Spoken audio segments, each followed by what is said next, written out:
To lead the Skol chant and sound the Yaller horn, please welcome the 31st Adjutant General of the Minnesota National Guard, Major General John Jensen.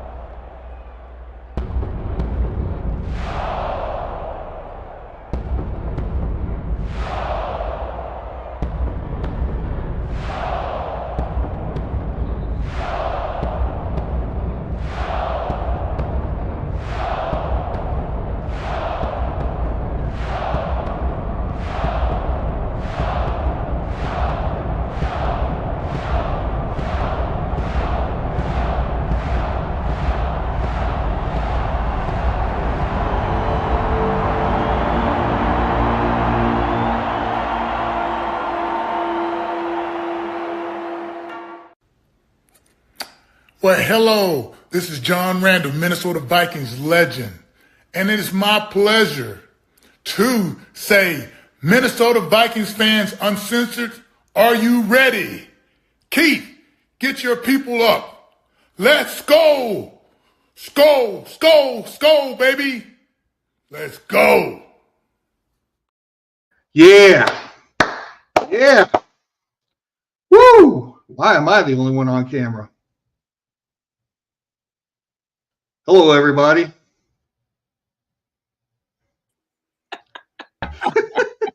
Keith saw me going along with the Johnny Randall and said, let me do this to him. Nah, I was actually going to do it for your birthday, but I didn't. Skol, Anthony. No, man, I've actually just started going right along with Johnny Randall and just like repeating it word for word. I know. I saw you doing that. I can see you guys in the green room. I know. I told you, Rinaldi, it's going to come on and he's going to be clapping and then he's going to be like, wait, what? And then he went, So I went exactly how I thought it was going to go. like exactly how you thought. Finally! No, I'm kidding. Don't worry, it's coming to me next fish. All right. What's up, fellas? Seems like we just did this last week. I'm getting sick of this heat, tell you that much. Yeah, buddy. Tell you what, man. I ain't got the heat no more. I just got rain and more rain.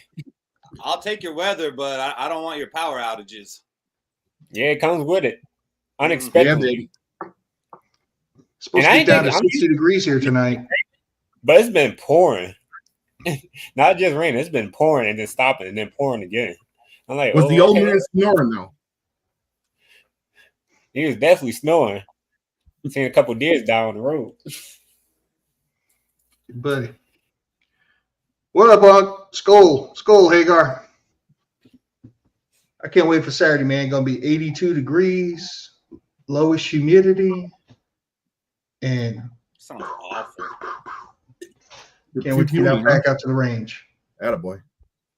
Anything after 75, I don't want it. Me either, bro. What? And it's not a good thing living in California. I'm about to say, you should be used to that. Nah, people say that, but no, I'm not. You don't never get used to the heat, Shaq. You can get used to the cold, but you cannot get used to the heat. I cannot. Yeah, you know what they say. You can't take the heat out the kitchen. So what's up, fellas? Any of you do anything cool since we last talked? Or same old boring stuff? I took a flight down to Atlanta for work, man. Speaking of heat, even in the office building that I was in, they had the air conditioner. I kept looking at the thermostat, 62 degrees, and I'm pouring sweat out of there.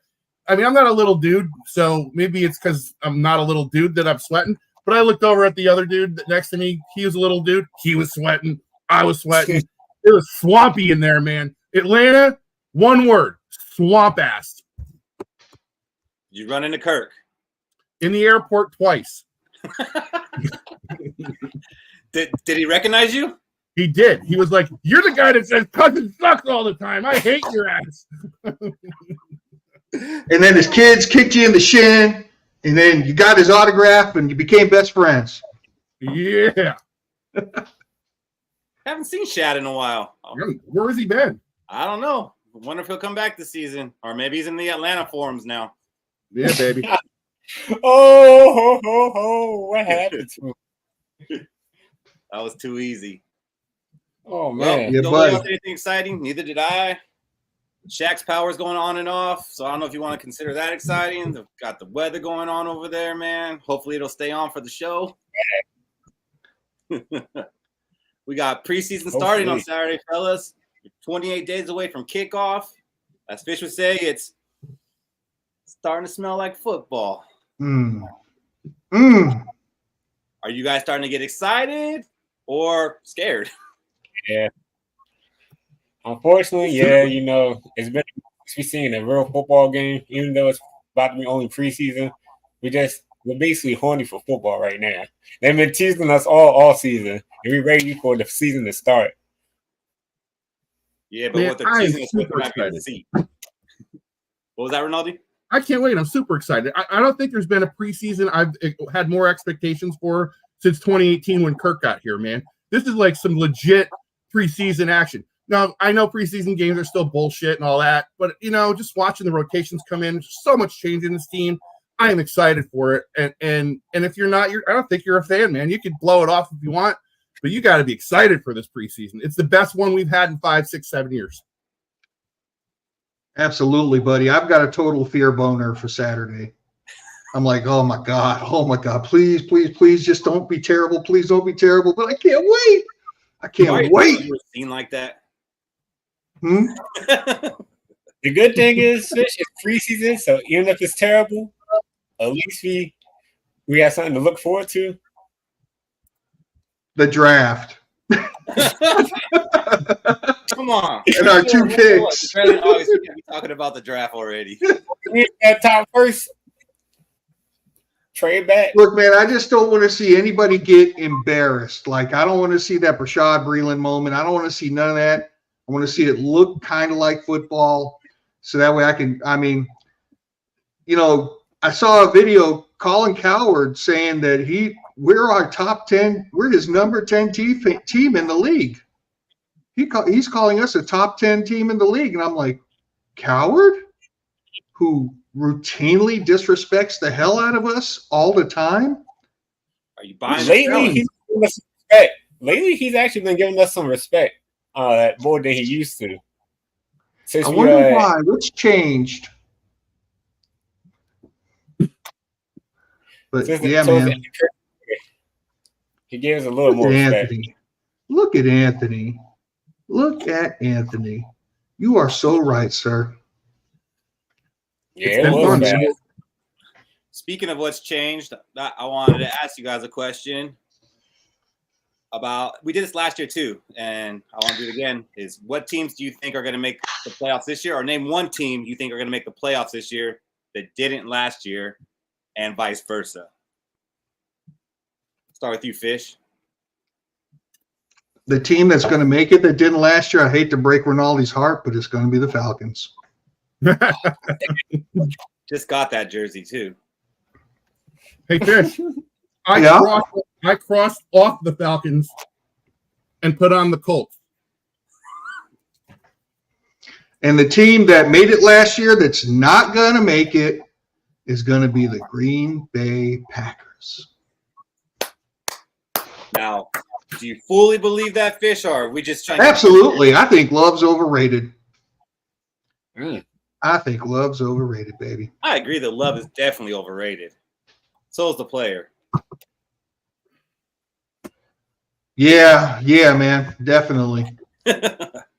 Love in small increments is not overrated, but who needs all that noise? No one wants it long term. Skol, Dana. Or Dana, however you pronounce it. Renati, who do you got making the playoffs that didn't last year? Colts in, Bucks out. Tampa out. So Baker Mayfield was a one and doneer? One and done, baby. One and done. And I like Baker, but I think they overachieved. All right. What do you got, Shaq? So The team that's not going to make it, I'm going to say the Eagles. Ooh. That's a hot take, man. I kind of like spicy. That. Why do you feel that way? And the team that's going to make it, the Minnesota Vikings. Yeah, boy. I'll believe it for nothing, but yeah, I'll give that a clap. I'll believe it. I got to know. You got to be biased out here. What's your rationale for the Eagles not making it? I feel like Jalen Hurts and Kellen Moore is not going to be a good fit. Kellen Moore has never ran a running offense, and that's basically what Jalen Hurts needs to run his type of offense. It might work, but Jalen Hurts is not a passing quarterback, and Kellen Moore is just a straight passing offensive coordinator. So we'll see how it works. Nick Sirianni is not an offensive coordinator either. I think he's like the special teams and defensive coach. Hey, guys, I think we just found Robbie's burner account. No, you found his wife. Oh, okay.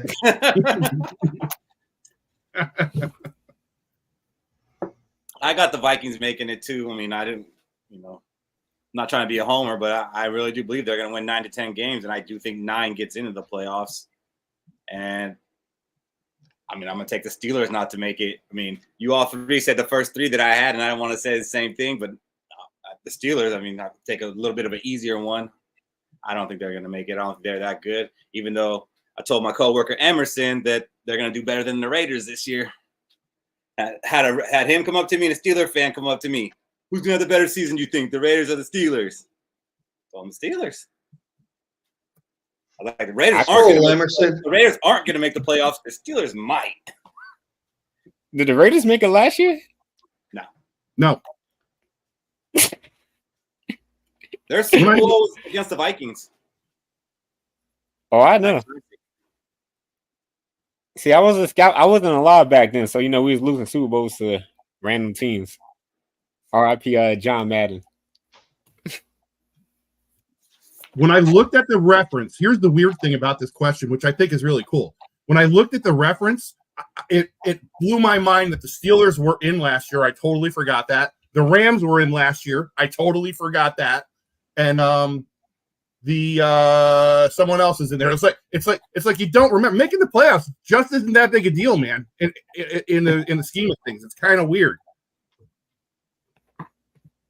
I'm actually surprised that nobody said the Jets until Anthony said it right now. I mean, I'm not gonna lie. I almost called the Steelers to not make the playoffs because they got Russ as their quarterback now. Maybe he might not start. I mean, the guy looks good, so would you really be surprised if Fields ended up starting over him? No. Would you be surprised if they still traded for Ayuk? No. Do they got money to trade for Ayuk? They're still paying Russell Wilson's salary to play on another team. Oh, the Steelers, you mean? Sorry. Yeah, the Steelers. Okay. Houston on early. Skol, Brian. I guess I the Broncos paying Russell Wilson right now. Yeah, they're paying almost his whole contract to be on another team. That's crazy. Yeah, so we're 28 days away from the first game. Excited about that. And like we do every week, we like to highlight the number 28. There hasn't been many in our history. I really had a hard time trying to find any that stood out. We've only had 2 of them that have worn the number 28 for more than 3 seasons. Oh, my God. Those guys are Ahmad Rashad and Adrian Patterson? Adrian Peterson. Special teamer. I think the Bears had one named Adrian Peterson was a special teamer, but no, those are really 2 good players in our history.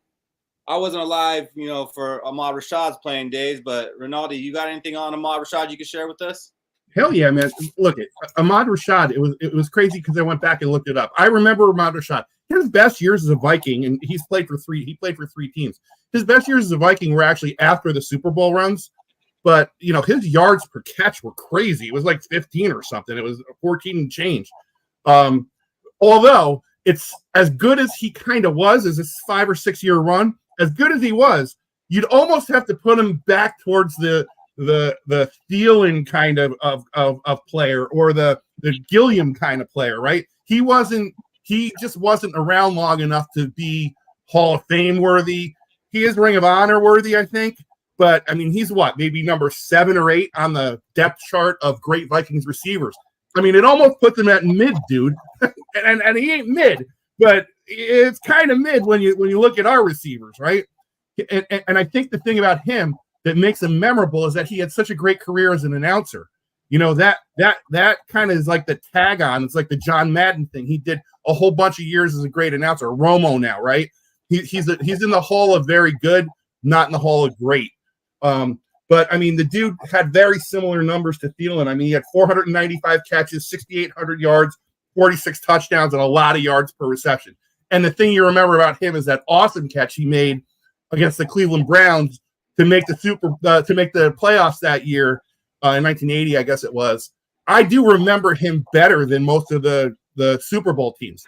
The one real knock on him, and I was surprised to see this, is how good he was in the regular season and how bad he was in the playoffs. The dude's highest playoff game was the 76 Super Bowl. He had 3 catches. The other games, he was like non-existent. They just took him out of the game. So, you know, he never showed up as a playoff receiver. Great guy, great receiver, good receiver, not great. Very Diggsy, I would say. But see, Diggsy and Thielen, I wouldn't call either of them mid receivers. And if you're going to call him like the Thielen, like, how's that mid? Because, like, he's top 10 in all these categories as a Viking, and Vikings have had 100 wide receivers. So to be inside the top 10, I find it hard to call mid, and I definitely wouldn't call Adam Thielen mid either. I mean, if you're saying as far as great receivers, I guess, I mean, he's not Randy Moss, he's not Chris Carter, but I mean, the catch Rinaldi was referring to that for us. The catch Rinaldi is referring to is the original miracle. It was called the Miracle at the Met. Yeah. Great play, amazing play, and what else should put him in the Vikings Hall of Fame is who he married. He married Mrs. Huxtable. Yep. Felicia Rashad. And I tell you what, he was a really good receiver. I mean, yeah, you're right. He did disappear in the playoffs, but that's because Fran kind of disappeared in the playoffs too. Fair. You know, that's been like a knock on Fran, is that we'd get to the Super Bowl and he would just clench up. So, but yeah, I mean, he was great. Rashad was great. I do remember being a fan of his. I do too. I remember him from NBA Inside Stuff on Saturday mornings. And I couldn't, like, I used to watch that all the time, and my dad came out one time and he saw him. He's like, "Oh, Lamar Rashad, he used to be a Minnesota Viking." And I was like, just throwing back, "What do you mean? I didn't even know he was a football player." Well, that's how I learned that he was. One other thing about Ahmad Rashad, he had that clutch part in The Waterboy.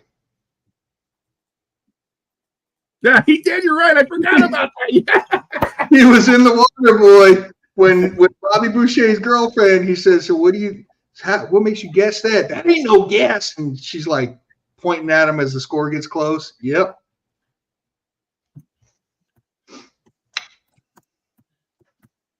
Let's see. What we got here? Then we got the other guy, Adrian Peterson, number 28, which I think when we all see 28, we all think of him. Even when I see a 28 that's not a Viking, I automatically think Adrian Peterson. And I don't know if that's just a my age thing, but like 28, I just automatically go to Adrian Peterson. Were you guys all happy when we drafted him? Well, I didn't know him. So my buddy John Lewis, who's a bit better at college football than I'll ever be, I said, "Who's this guy?" And he said, "Oh, you're gonna get to know him real fast when he scores them touchdowns." And I said, "Okay." And they said, "You're gonna forgive the fumbles because of all the touchdowns he scores." Okay. And then I was on board.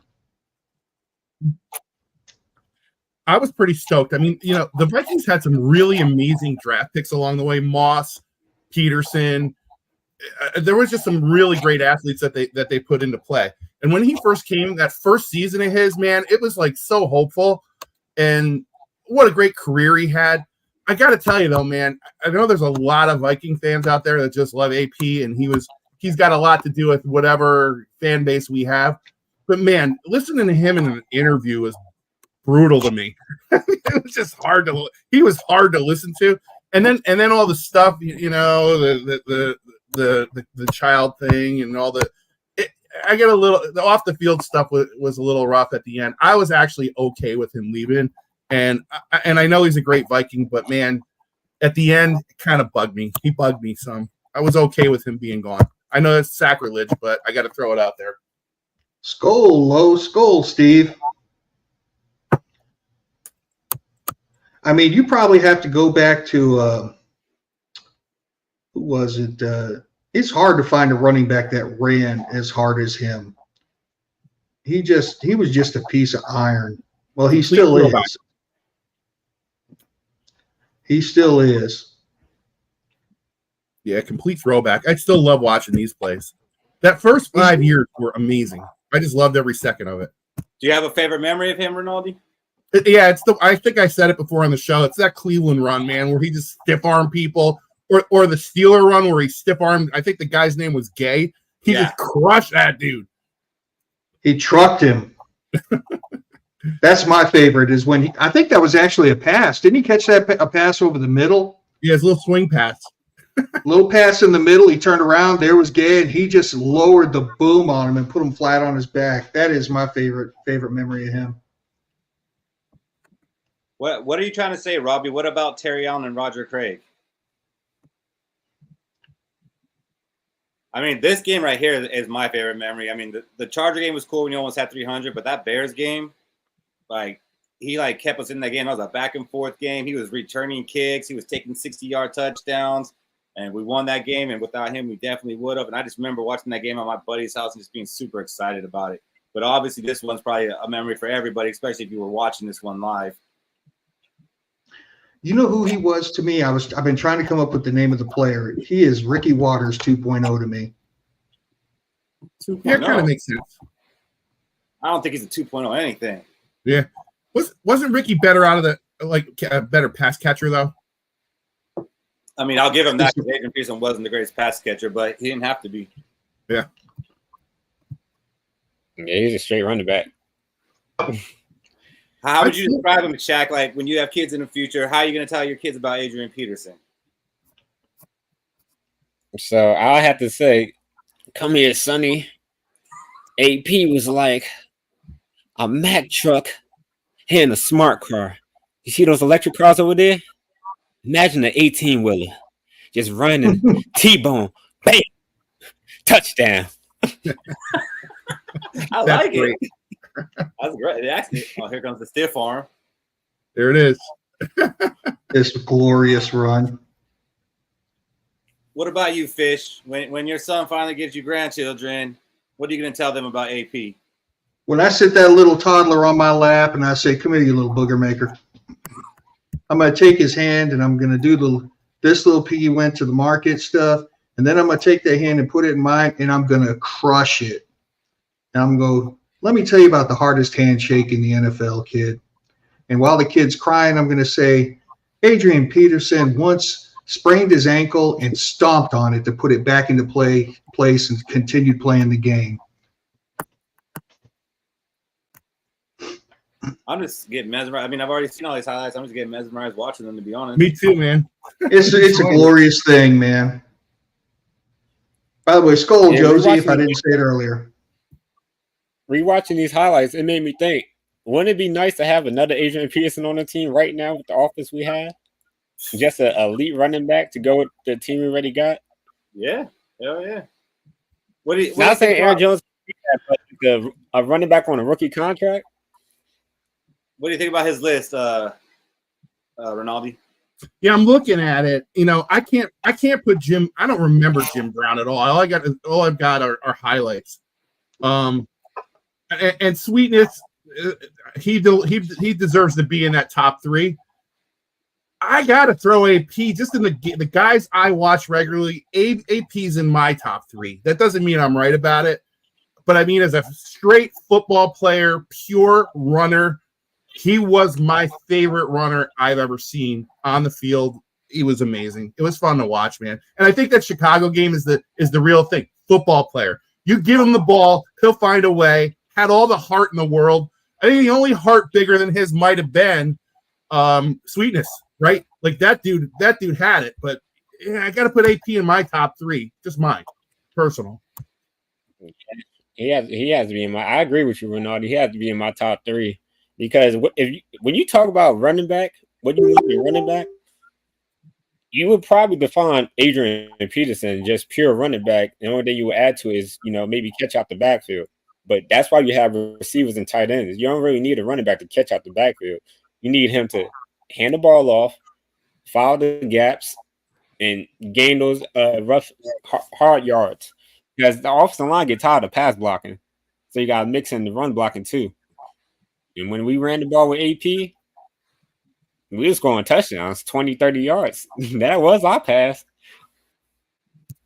Has there been a running back to win MVP since him besides Lamar Jackson?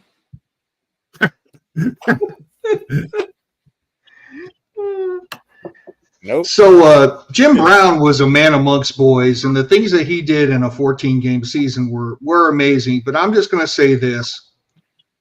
There's only one of those people on that list that I would put above AP, and that's Barry Sanders. I was so overjoyed the day that Barry Sanders said, I'm done, because that horrible team with that horrible line they had, and he just, on God-given talent, crucified everybody. So when you talk about pure running backs, the only pure running back better than Adrian Peterson was Barry Sanders, and that's it. Well, I remember Barry was about to go to the Miami Dolphins, and that's when he retired. I don't know if he didn't want to leave Detroit. That was a crazy thing. I mean, I don't know the whole story behind it, but I remember the Dolphins were in the picture, and then all of a sudden he retired.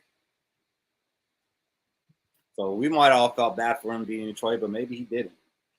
I got to throw one out to Hagar. He threw out Dickerson, who I was going to throw out there. How he doesn't get involved in this conversation more often than he does. That boy was a beast. Little upright, but really, really hard runner, really fast. He was as good as any of the guys we're talking about right now. And how long was his prime for Dickerson? Did he have a good run, or I felt like it was short?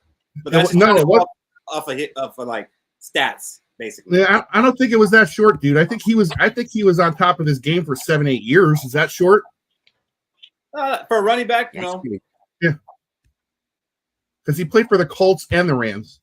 I mean, everybody in the chat's just naming off running backs. And yes, there's a lot of great running backs, but there's none that I'm saying, well, I would definitely have rather have had him than Adrian Peterson. Like Marcus Allen, great running back. I don't think I would take him over Adrian Peterson. Yeah. Marcus Allen was a long career, but not a better career. But Dickerson, I think you got to throw him in that conversation for sure. Earl as a physical runner. Earl murdered people when he met him in the hole. Yeah, he hurt himself though too, man. That he can barely walk now. Yeah, he can barely think too. I don't know, Emerson. I think a lot of people give a lot of Emmitt Smith's credit to their offensive line. All right, dude didn't get touched until he was 5 yards down the field. Is it fair? To their team, not just offensive line. There's too many weapons.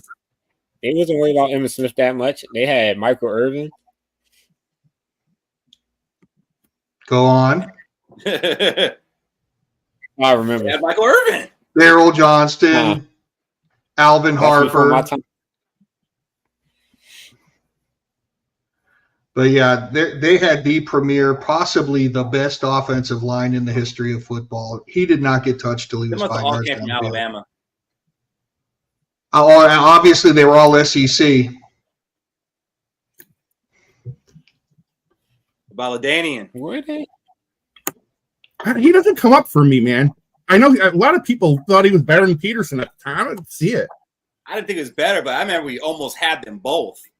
Before he chose the Jets, he was almost on his way here. That would have been crazy. Sick. What a two-headed monster that would have been. You know, the one thing I keep thinking, I always thought about when it came to Adrian Peterson was I always thought, how close were we to having Adrian Peterson and Moss on the same team? It was just like, I kept thinking, what if we could have had that? That'd have been something. We did for a year. Or not even a year. Half a year. Like Half a year. For one of the greatest coaches in Minnesota Vikings history, cut him. Hey, his offense rocked, Shaq. Don't put anything on his name. He wasted, man. Adrian Peterson should have had a Super Bowl ring. Brad Children, we should have given Brad Children. Some would say it's Adrian Peterson's fault that he doesn't have a ring with the fumbles in that game. Yeah, but when he the only player on your offense, that's the problem. That's the problem. That's a major problem. You telling me we can't scheme nothing besides run the ball with Adrian Peterson? Then we got lucky with Brett Favre. Hallelujah. Thank God Brett Favre came for the Jets. We should do that. Go through like the 98, 09, 17 and just do the blame game for everything. Whose fault is it? Kurt. We like to revisit history and go through that pain. It was AP's fumble. I'm gonna tell you what, I rewatched that 98 NFC Championship game not too long ago. Our offense turtled up. We disappeared for over 2 quarters. The second and third quarter, we were non-existent. They forgot to start. Randall Cunningham forgot to throw the ball deep to Moss for over half the game. Yeah, but when Moss did get thrown deep too, we dropped it. Because he was probably so damn surprised the ball came his way. Can't be surprised when you're a star. You gotta be ready. Stay ready. Not play when you want to. Bro, I still have not watched that game again. I can't do it. I don't have it in me to watch that fucking game again.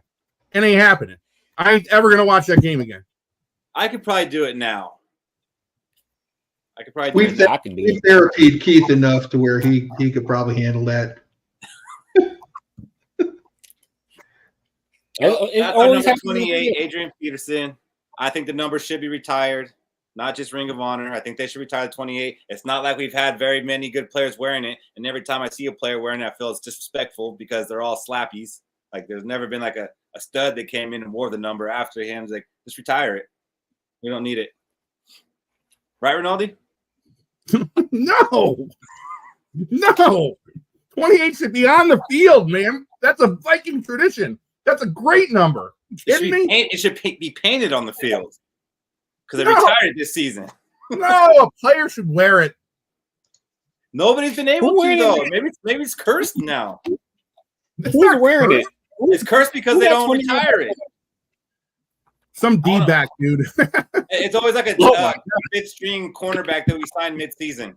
Yeah. Rinaldi, I'm going to go you one step further, Rinaldi. If we win the Super Bowl, I want all 53 members of the roster's numbers retired. Yeah, right. Exactly. Dude, when I played baseball, the guy that was the best guy on the team always wore number 12. So if you got the number 12 the next year, you had big shoes to fill. If there's something to that, I don't care what anyone says. You played sports. That hasn't translated, though. Say what? Translated with 28.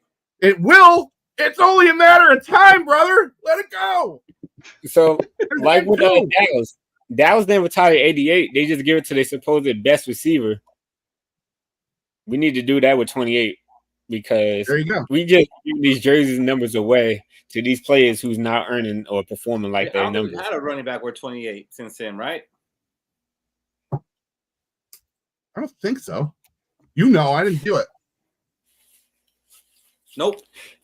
It's too busy on the fifth string corner. So if you guys are watching this on YouTube, please hit the subscribe button so you get notifications when we're going live or when we post something cool. We do, some Vikings content, not just the show. So check that out. And check us out on TikTok. Let's Skol. Do some fun stuff on there too. Just an old guy trying to learn the young kids game, but I think we're doing pretty well with it. We got Rinaldi setting voodoo dolls on fire and stuff like that. If you haven't checked that out. The man's voice game is awesome. He could change his voice to almost anything. That was really awesome. Don't ask him to do it right now because he's not in the mood. Mm-mm. He's got to do all the prep. My shirt's too tight too. Just don't fit anymore. So we got a little bit of update on Jordan Addison. If you remember, he was caught falling asleep on the freeway in his car, was arrested and released. but now the charges are coming in. He was charged with 2 misdemeanors that carry a maximum sentence of 6 months in jail. The charges were driving under the influence of alcohol and driving with a blood alcohol content of 0.08, which is right at the legal limit in California. 0.08 is the official limit of when they can consider you a DUI, which I find it kind of crazy that it was right at that level. I mean, I'm not saying that he was under, but maybe he was over and got some grace. I don't know. But first of all, I don't know what's the difference between driving under the influence of alcohol and driving with a blood alcohol content of 0.08. Like, those both sound like drunk driving to me. Maybe Trevor could give me some insight onto this. Yeah, this sounds like it's right up his alley. Skol, Trevor. Skol, Nick. Hey, Nick. So it's basically, I know, like with the law, it's basically they have multiple charges just in case, you know, you didn't fit this charge, but we got this charge on you. So when you go to court, they're going to say, we'll give you a plea deal for this charge. Yeah, all you need is the money, man. $5,000, a good lawyer. See you later. That's basically how it goes. 100%. That's how poor people end up in jail. They don't have the money. But I will say this. So you said it's 0.8. How much will, like, one beer? I mean, for a guy his size, about that. One mimosa, which he posted himself drinking a mimosa the next day. So, yeah, it's kind of like, I'm trying to think. Because I know I don't be paying attention to if I drink one beer, then, you know, do a breathalyzer, how much that affects my body. Robbie, I know I don't get drunk for drugs and all that other stuff, but the charges are under the influence of alcohol and a blood alcohol content of 0.08. So Shaq, I don't know the answer to your question, but the essence of your question is why I have a personal policy that I will not drive I will not touch alcohol if I have to drive, period. Not one little drink and then nothing. Just don't do it. Just because of I am your designated driver, baby. That works for me. I've definitely done worse, so I find it hard to condemn him when I've done a lot worse, and not as a 21-year-old. Like, I've done it, you know, as a 30-year-old. So it's not good. But you know, like I give him some grace and like maturity, and I do believe that he will snap out of this. He does have a court date on October 7th, which happens to be the day after our London game. So I'm not good with geography and time and all that, but is there any way he can play in that game and still make it back to the States for that court date? Yeah. Let's see how many hours. So he's going to LA. Yeah. So it would probably be about an 11 to 12 hour flight. Yeah, he could actually do it. So here's the thing. He doesn't have to do it. He could just get a lawyer and have the lawyer go to court for him.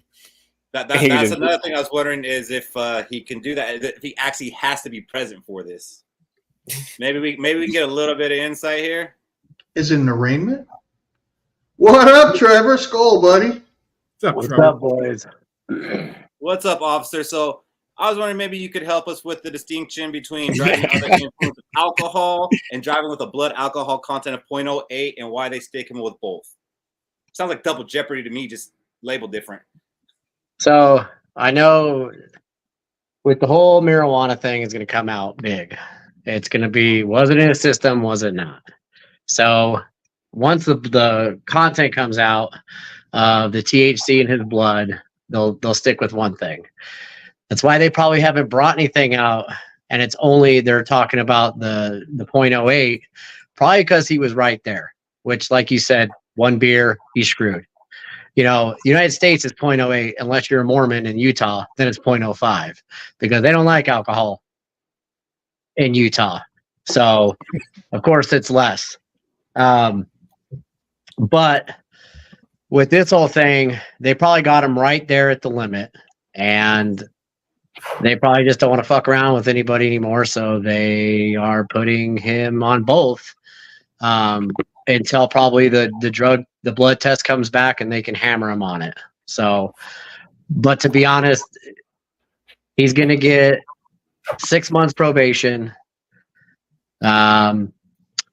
suspended from a couple games, and kind of like, we talked about, if it was me, I'll put that little toxilizer in his car and say, quit fucking up. Yeah, I think there's a good chance he gets that. I don't know how much you know about the legal part of it after the arrest and whatnot, but does he have to be at court for this arraignment or arraignment? So in a lot of cases, there's a lot of people who, felony wise, yeah, he'd have to go, but it's not felony, so he could probably work something out with a lawyer to where he could plea, which a lot of the time, you get a ticket, speeding ticket, you pay double the cost, and it bumps it down or whatever. A lot of the times, especially with this, I mean, LA's got money, but who doesn't want more money in the court system and the judicial system? So I wouldn't doubt if they let him pay double and they knock off one of his charges, and have him keep one, and his license is suspended for at least a year. Yeah, so I'm actually on the judicial branch of California right now, and it's saying that most court hearings for non-felonies are okay to be remote. You can actually video in. So it looks to me like he can do that for sure. And that made me happy because I'm a Vikings fan, so his personal life and what he's got to take care of, cool. As much as it doesn't affect the team, I'm kind of for that. I mean, I hope he does get help and he does better, because he could have hurt somebody or killed somebody, obviously, so we don't want that. Trevor, do you think his ticket from last year in Minnesota is going to have any impact on what happens with this, or is it two different things? Is it a different state? Anything? They'll look at, I mean, in my opinion, when we look at things, the dude does not have, we'll put it this way, like anybody that got busted in Kansas, if they had a DUI 2, DUI 3, most of the time that was, you're getting hit with felonies. So that plays into it. His speeding ticket, I mean, they could run his thing, but honestly, the worst thing that they're going to say is, look, dude, you got a reckless driving ticket. Obviously, we see some stuff going on. Worst case is the judge hammers him with, losing his license for a year, which he can go to court and fight. Losing his license for a year, and maybe they say, guess what, bud? You're going to go teach driving classes to all these kids because, hey, you're also an NFL player and you should be in the spotlight to show people that what you did is wrong. That's what I could see them doing. But no, it's to answer the question though, it's a different thing. It's a different subject with him. So they might look at it, but I don't think they'll hammer him. Like Chris said, this is gonna be a money thing. He's going to pay it off. It's going to go away. He's going to miss a couple games. Yep. This all sounds great for my hot take that he's going to be leading the team in reception yards and touchdowns come week 10. Keep it up, guys. Keep it up. I'm loving this. Yeah, because I do wonder if the NFL will suspend him before he gets his day in court. No, I think they'll still play the you're innocent until proven guilty, because the big thing is if they suspend him and he goes to court, and let's say they get in there and they say, oh, he blew a .75. So legally we shouldn't have arrested him, and they drop the case, then the NFL is fucked, because I mean, honestly, he won't be getting charged. So does it go against their policies if he's not charged for a DUI? There's already some people or Viking fans that are kind of already out on him with the two things that have happened with the reckless driving and the DUI and falling asleep and all that. Do any of you feel that way, where you kind of want to just move on from this, or you don't want to see what's next, or are you calm down, let the kid, try to mature? Where are you guys at with this? I give him the California. 3 strikes, you out. You get 3 strikes. I mean, look at Chris Carter. Dude fucked up in Philly how many times? Comes to Minnesota, changes his life. Hopefully JJ, and maybe, I know Carter was there at one of the mini camps or at the camp, and so maybe he sat him down and told him, dude, stop. You're going to ruin your career just like I did. Now, luckily, I settled down when I got to Minnesota. Do it the reverse way. Settle down here and dominate and go wherever you want, or get signed like JJ. Make that money. I'm waiting for what comes back in the blood toxicology before I would even think about would I be done with them. So far, right now, I'm like, I mean, really, his dog was having a seizure the first time, guys. It kind of gives him a mulligan. I mean, come on, have a heart. No, I mean, hey, look, the blood comes back and there's something stupid like fentanyl in it or whatever, then I've got a problem with him because that means he's doing something that he shouldn't really, really be doing. Otherwise, I'm like, all right, come on, man, turn it around on the field. Let's go. How long would it take to get that report? Or will we ever find that out? Since it's not you won't find it out. It's HIPAA. Once they draw the blood, it's HIPAA. So I mean, I take that back. It's HIPAA now, but once it hits court, then it all becomes public. So yeah, I mean, during his court and stuff, we'll find out. But yeah, like Fish, like you said, if it's marijuana, all right, cool. Quit smoking the doobies. If it's anything harder than that, that makes it a little bit harder. Mm-hmm. Well, I'm looking at a comp, like a comparison. Marcus May from the Saints was suspended for 3 games for DWI of .09 the violation was in 2021. He got suspended 3 games in 2023. It took 18 months for the NFL to react to the case in 2023. So he missed games 2, 3, and 4 in 2023. He did challenge it. He did challenge some stuff and blah blah blah. But I can't see this happening in this year's NFL season. My guess, based on what I'm looking at, says the first 3 games of next season, if he's convicted. I hope it's like the last 3 games of this season because maybe we're already out of it. Exactly. Thank you, Keith. That's what I'm talking about. After game 10, right, Fish? After game 10. Except me and Shaq just said the Vikings are going to be the team to make the playoffs that didn't. So we probably would need Addison for that because there's actually been a lot of good Addison talk, on the field, and we'll get to that later. So I don't know, man. Like, I don't like seeing it. Been a big Addison supporter. He's showed it on the field that he can be a good player. It's a bad look for the team, though, what he's doing. We're getting, recognized for the wrong things again, and I feel like we went a good while without having that, and now it's kind of like creeping back into the Vikings, and I don't appreciate that. But, again, we're dealing with 21-year-olds. I mean, I'm not ready to trade him. Like, even if we got offered a first-round pick, I wouldn't trade him. What? Skol can. I mean, it still kind of falls on. It still feels like the Moss story. Hold on, Shaq. You would trade him for a first-round pick right now, not knowing where that first rounder is going to land. I'm shocked you wouldn't. I'll think about it, but I wouldn't trade him. I'll think about it. If it's like a top 5, top 6 first-round pick, I'll trade him for it, maybe. Hey, but Shaq, fuck them picks, right? Why? Shaq, you're gonna live with that fuck them picks forever now. Like you're not not allowed to talk about picks without that coming back to you. You're gonna have to publicly renounce that. We don't need all these picks. We don't need all these picks. We just need a certain amount of picks and players. We don't need 21 picks. That's why I say fuck them picks, because we had so many picks the end of Spielman era and then crazy first draft. How many of those picks actually panned out? Not enough. All them 7th rounders. So hope it's best for him. Hope he gets better for everybody, around him and himself, and for us as fans that want to see this team win a damn Super Bowl. And I think he could be a part of that happening in Rinaldi's 3-year plan, not Cody's 4 or 5-year plan. The 3-year plan. 5 to 8. 5 to 8. Oh, the 5 to 8, Cody. Got it. I'll defend my boy while he's not here. You gotta get it right.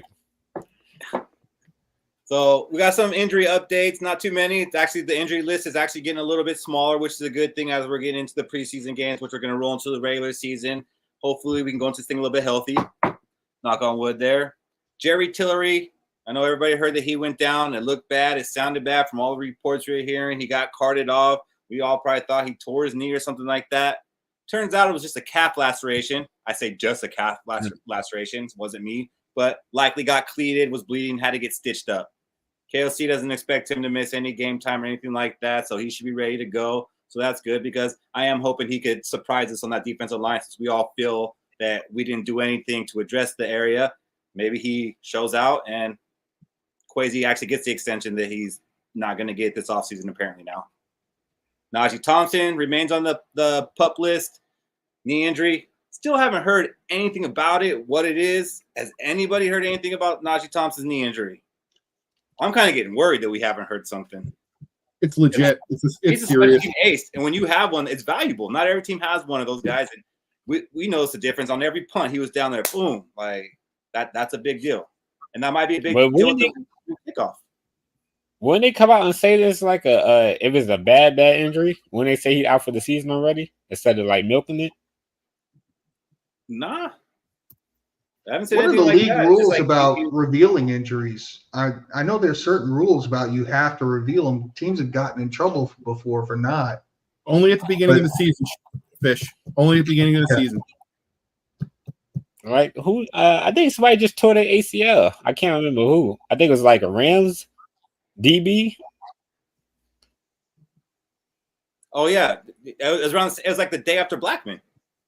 Yeah, so I think they do release some information during the preseason. Like if you can't play, they gonna tell you. But I mean, like, yeah, if it's really bad, I guess I don't know, man. It just sounds bad to me because like he hasn't been out there, and we haven't even got any updates saying, oh, haven't even got the famous Zimmer. Oh, it's just a tweak. Like we haven't got anything. Yeah, that's crazy. I haven't heard no reports. It's just like we forgot about him. Oh no, I remember them yellow shoes. And the same See thing, them yellow shoes and boom, right down the field, man. I haven't heard anything about Shaq Griffin this week. He was out last week with the hamstring injury. Said he was progressing, but I don't see him in any of those videos of JJ McCarthy carving up the defense. So I haven't seen him out there. I heard a little bit.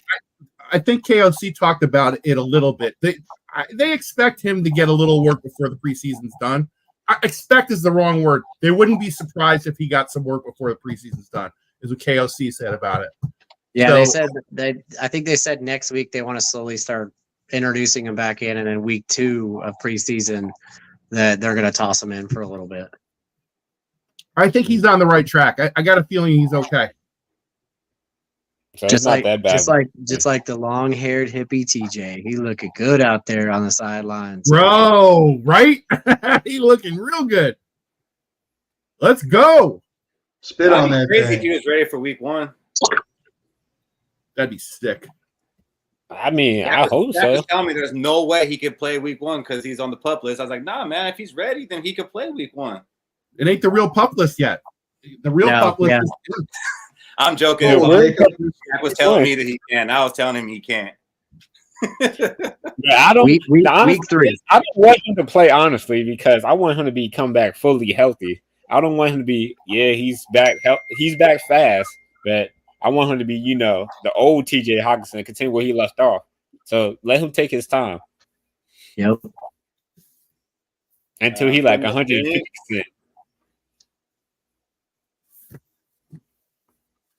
I'll tell you what, you're going to be the new special teams of the year, boy. I'm going to tell you right now, Bo Richter. Little Bo Richter action. Here we go. He can come flying down fields and murdering cats. We're gonna get the training camp talk in a minute, but I'm a little disappointed. You think he's gonna make the team? Do what? I said, you think he's gonna make the team, Bo Richter?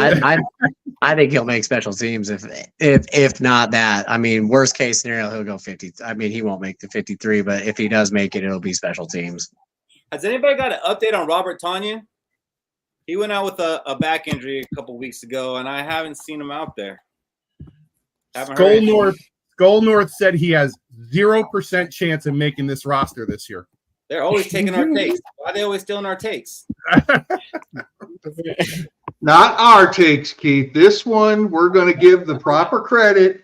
Nah, anything we say in here is ours, baby. It's all ours. Oh, okay. Well, I appreciate that. That was our take. So, I will say this. We actually do have a lot of tight ends, so we kind of don't really need Tonyan because what I've been hearing is Johnny Munt actually been getting some good reps. I've seen a few plays from Nick Muse. I've even seen a few plays from N'Keal Harry. And these guys are all 4 or 5 years younger. And they, Tanya had one good season, and that was with Aaron Rodgers, and that was 4 years removed. He should go to New York. See, Aaron Rodgers got to everybody that he wanted that he play with. He didn't bring Tanya with him. He did not. He did not. So yeah, he can go fight with Aaron just like Garrett Wilson is right now. I wasn't trying to poke at the Tanya thing yet. You know, this is part of the injury report. I wasn't trying to do nothing right there. Man, we got a bunch of tight ends, and I'm hoping Nick Muse make it. Yeah, was Muse the one that time for him? Was Muse the one that did the one-handed catch? Is he the one that had the one-handed catch in practice this week? Muse was right. Yeah, I thought I say Muse made this. Muse. Yeah, it was. Yeah, Muse. this outstanding one-handed catch. I didn't catch that one. I only caught the cornerback AJ Green. I had the one-handed interception that was pretty sick. And that one's been making it rounds all over social media, not just Viking social media, but it's been all over. Big injury update. After missing a week, Lewis Cine returned. So you can all breathe a sigh of relief. Lewis Cine is back. Super Bowl, homeboy. He wasn't necessarily playing with the first stringers or the second stringers or the third stringers, but he was off to the side doing some work. Yes. And KOC does expect him to play on Saturday. So if you guys weren't going to watch on Saturday, you have a reason to watch now. Lewis Cine is expected to play on Saturday. Well, you know Link's going to be wearing his jersey on Saturday. If he wants him to make the team, he shouldn't. I wonder if he's fully healthy. Like, is he scared to play football? Like, he's not getting no practice in.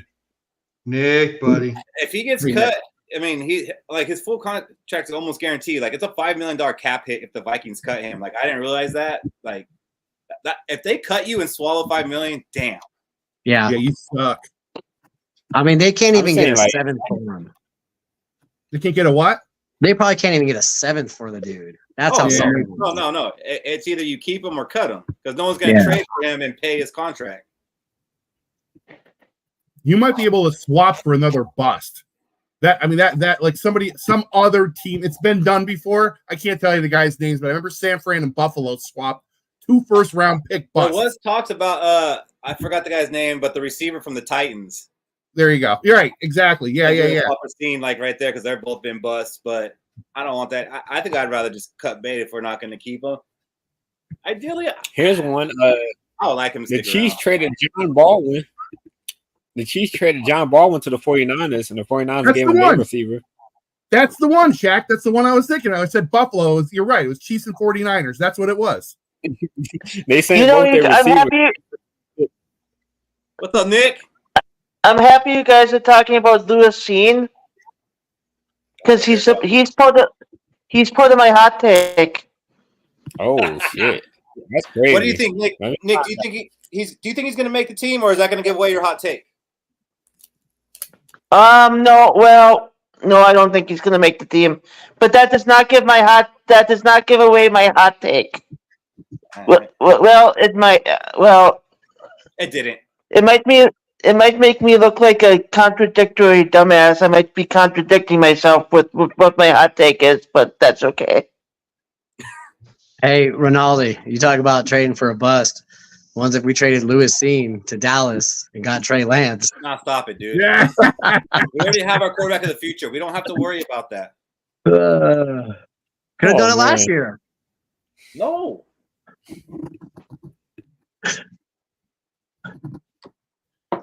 I just think Cine was the wrong fit for Flo's defense. The guy can't tackle. That's really, I know he's having a hard time picking up the scheme. I know there's a lot of that going on, but if you can tackle, you can play in Flo's defense. You didn't have to tackle to play in Donatel's defense. That was a gang tackling scheme. He fit that scheme. He does not fit this scheme. That's not my take. I think it was might have been, I can't remember whose take it was, somebody else's, but when he said it, it was like, bingo, that's kind of what happened there. He's not a good tackler. And if you miss tackles in this defense, that's a 50-yard pickup. It's literally what this defense is all about. Well, we were at least promised he was a hard hitter, and we haven't even got to see that. Yeah. No, I know you haven't seen that either. Yeah. But he's not a good tackler, and that's part of the problem. That's why Flo don't like him. I'm down for some missed tackles if you can hit a motherfucker like Sendejo. Like I never had a problem with Sendejo. People like had all kinds. Dude, that guy lay you out. Occasional interception. That's what do you want from a safety? That's what you want, fun. man. It's fun to watch. I just brought out my PTSD from our Donatel stay 25 yards back and rush to the football defense. The Donashell. Yeah. What's And we crazy still is got that defense only worked on one quarterback, Aaron Rodgers. One game. That was the only time that defense worked. You're like, okay, well, we got the tape. Well, yeah, because wasn't yards that back and still get burned deep. wasn't that Scene's only thing like in his draft profile was, oh man, this guy's a hard hitter, and that was pretty much it. Well, he was the MVP of the championship game on a stacked defense as well. Yeah, And he might have had a good PFF. So, And the tape of him laying out Pitts. Quasi's big on the PFF, so that might be he was fast we too can have for Kyle Hamilton. Like, damn. Like if I wanted Jameson Williams to be honest, like in that spot. But if we were gonna go safety and they knew we wanted a safety, I can't believe that's like he was the consensus number one safety. I was trying to go Jordan Davis. I mean, we'd be in a lot better position right now than we currently are. I was like, well, Eric Singh went top 3. Let's get Jordan Davis. Show up that defensive line. And then we traded back. I was like, oh, shit. What the fuck? Robbie. We left out 2 running backs. Terrell Davis, Thurman Thomas. Very good running backs, but I wouldn't put them above Peterson.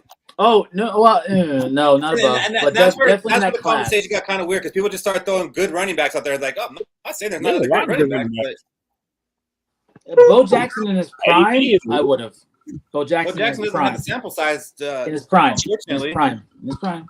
He never really had a bad year. If Bo Jackson would have played for another 5 years, I'd say yes, but How long was cut down. Adrian Peterson is what Bo Jackson was if he played another 5 years. And I feel like they're the continuation. That's a different time. Jim Brown was out of that type of run style. Run you over and then you can't tackle me. that's like I said. Peterson unfortunately was in the wrong era. I mean, it felt right to me. Yeah, I'm not saying I didn't love it, but that I think he does a lot better in the in those eras. Robbie, yours is okay too. So training camp's basically over this week. That went pretty fast for me. They were supposed to have their last night practice on Monday the 5th, but I guess it got rained out there in Minnesota. Everybody's getting rain except for California. So their official last day is now going to be the 12th. But as far as we're concerned for this show, training camp is over. Felt like McCarthy dominated the highlights and deservedly so. That's our franchise quarterback, our top 10 pick. Robbie's very excited about it. We're all excited about it. But did any of the other rookies stand out to any of you guys? Like, we did draft some other guys, and they're going to have to play a role on this team. And Fish, was there anybody for you that you caught any whiff of? Well, Robbie's going to love the fact that I'm going to talk up Levi Drake Rodriguez from the powerhouse college that he went to. He definitely showed everything that we thought he would show, which is a quick first step, nice lateral movement, put on a spectacular swim move on somebody who's going to be bagging groceries in a couple of weeks. But nonetheless, it was a beautiful move. And I was trying to compare a couple of things. I was trying to get at least 2 vantage points. So I looked at the first unofficial depth chart. And unfortunately, in the first unofficial depth chart that the Vikings released, he's on the outside looking in. They've got him like ranked 7th as a defensive tackle. But if you're familiar with Sean Borman, I looked at something he did, and he's been watching the Vikings practice, and he's got Drake Rodriguez as number 2 behind Harrison Phillips. So he stands a chance. Can he become anything? I don't know, but I mean, he stands a chance. He's got some good physical gifts. Michael Juergens. Now, after the draft, I made no compunction about hiding how I felt about him. He looked slow. He looked plodding. He looked unathletic. He looked terrible. He's been getting some snaps as a left guard and as a center. And so in the comparison, once again, in the unofficial depth chart, he's actually our second string left guard right now. And according to Sean Borman, he would actually be our third string center. Can he make the roster? He's close. He's close to being able to make the roster. He might actually stand a better chance of making the roster than Levi, I think. Oh, really? But we shall see. Maybe, yeah. Wow. I just keep hearing about Levi's motor, man, and like to me, as a defensive lineman, that sounds, that's what I want. Feels like a lock to me. He feels like a lock to me. I'm not gonna call him a lock, but it's encouraging. I said this. I believe I said this in the chat. I think Fish had jokingly said this on one of the lives. We're gonna talk about the next John Randall, Levi Drake, and this was after the draft, right after the draft. And then I noticed a lot of media outlets started calling his motor John Randall-esque. So it's starting to look good for him.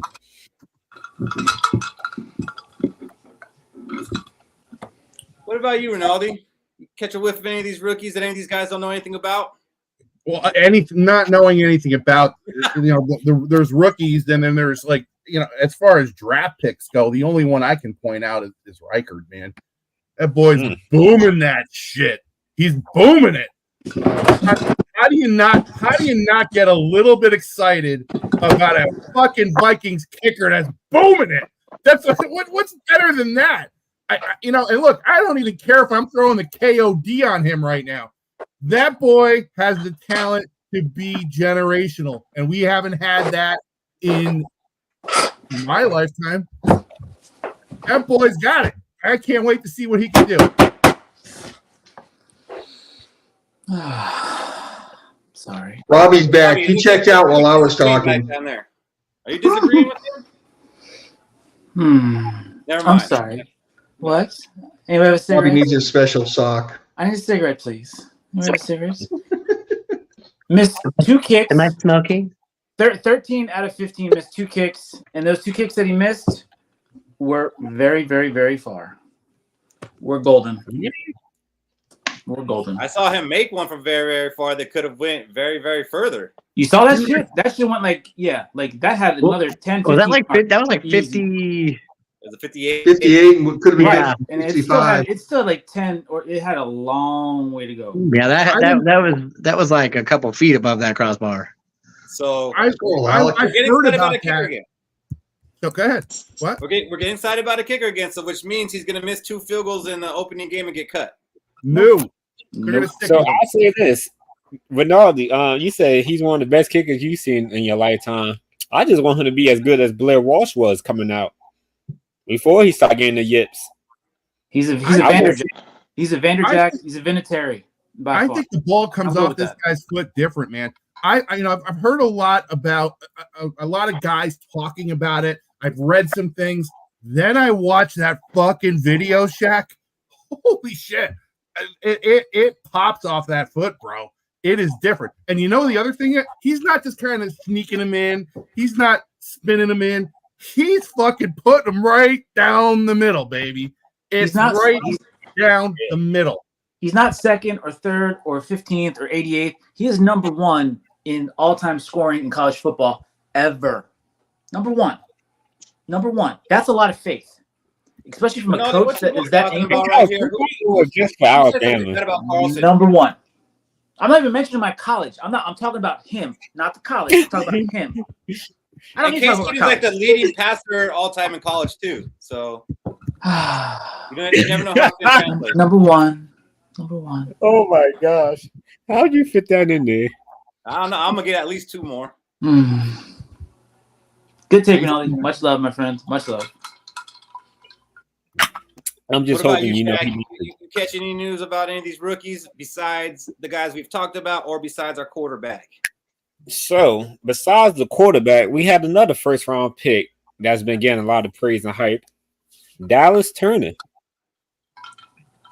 So, in the training camps lately, I know I was watching an interview with Stacey Dale and I want to say John Grenard, and he was talking about the potential Dallas Turner has.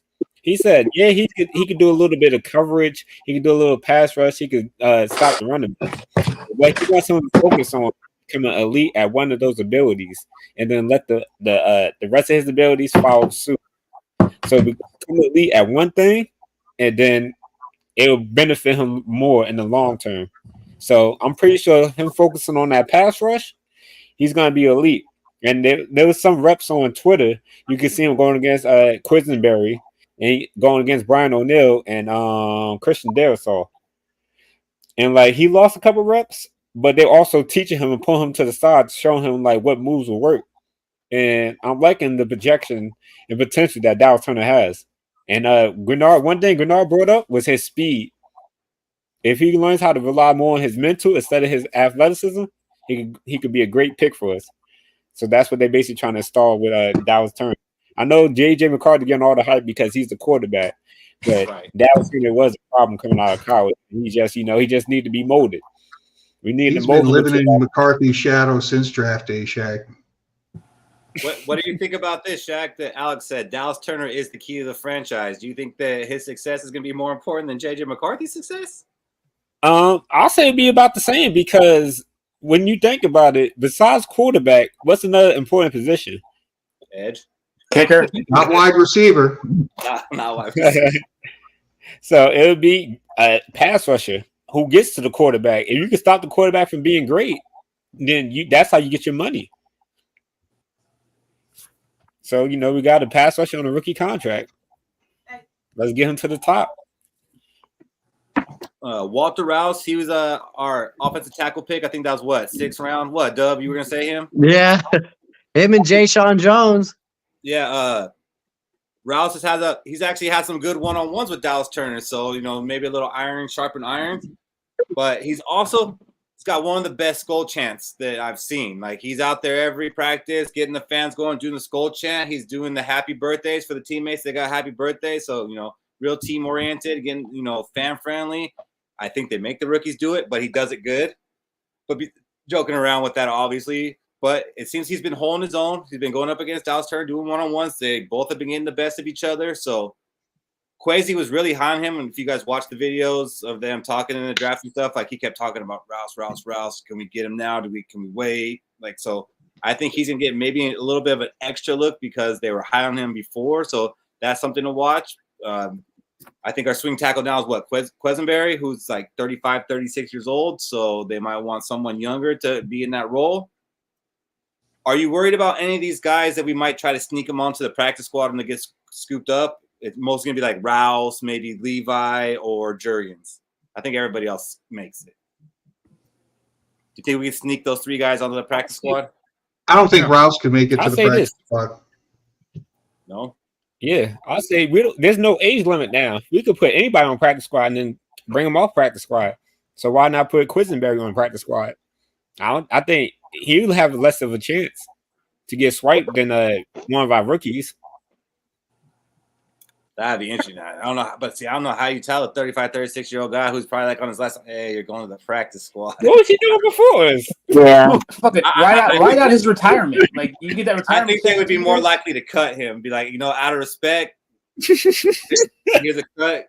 Get your opportunity. Right, but doesn't he get a league minimum for just being there? Like, I'd bounce out too. Shit, let me go to another team and get that league minimum again. Like, and just collect that brief paycheck time and time. I'm good with that. Yeah, the team that's important, and trying to win a championship becomes more important. And actually playing because it's over. Hey, you got bills and child support and shit. Sometimes that ring won't pay the bills, but that bouncing around the it will when you sell it. Just saying.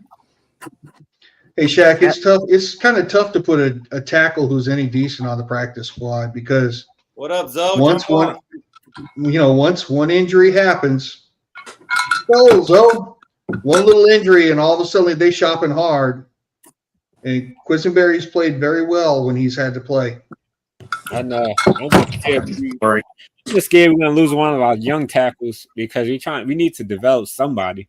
We got all these old tackles. We need somebody young to at least sit behind them.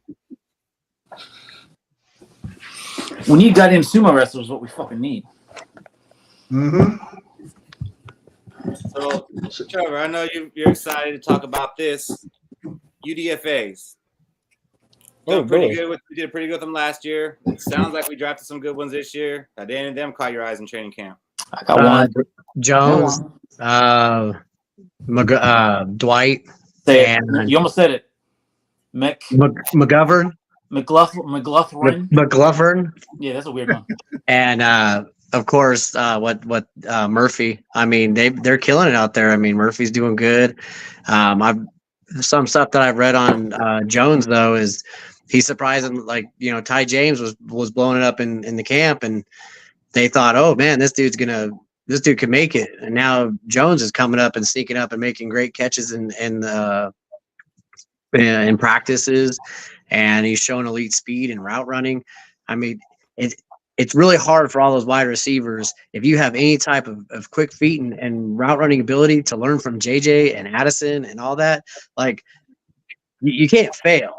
I mean, so right now seeing them, I mean, I think it's another home. We hit another damn home run in the UDFA with most of them. And they gave him, I think, like a $200,000 like fully guaranteed contract. So I mean, there is some incentive to keep him around, or I mean, I guess try to put him on the practice squad, but they did guarantee him some money. Yep. So see how that works out. What about you, Robbie? Any of the UDFA stand out to you? I like this is a weird one to say. It's almost like a weird Irish, the McLaughlin. Like, bro, we got to figure out how to pronounce that shit. McLaughlin. Yeah, it's got a weird McLaughlin. Oh, that's a tongue. For me, that's a hard thing to say. I like him. I kind of like him for various and also obvious reasons. I do have a hard on for my SEC guys, but he was all SEC in 2022, and I like that.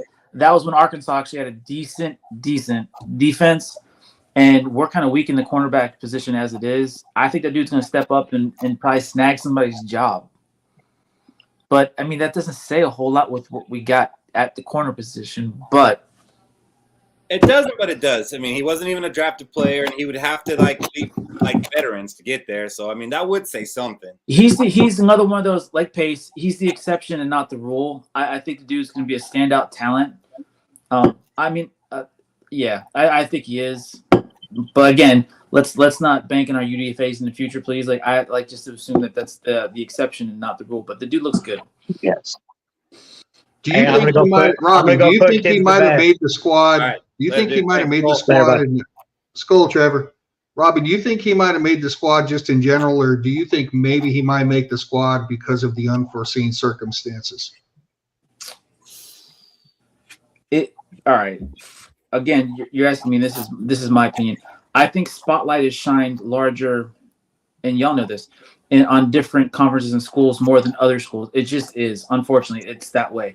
And sometimes those that get that spotlight don't deserve it, but they get it because of the school they're at and the people around them. I think he's the opposite of that. I think he's the talent around a shitty school. So he might have been overlooked a little bit because he was a larger fish in a shit-filled pond, which was Arkansas. So if he was at a better college, which got a little bit more of hype or that larger spotlight, he probably would have went up the draft a little bit, if that makes sense.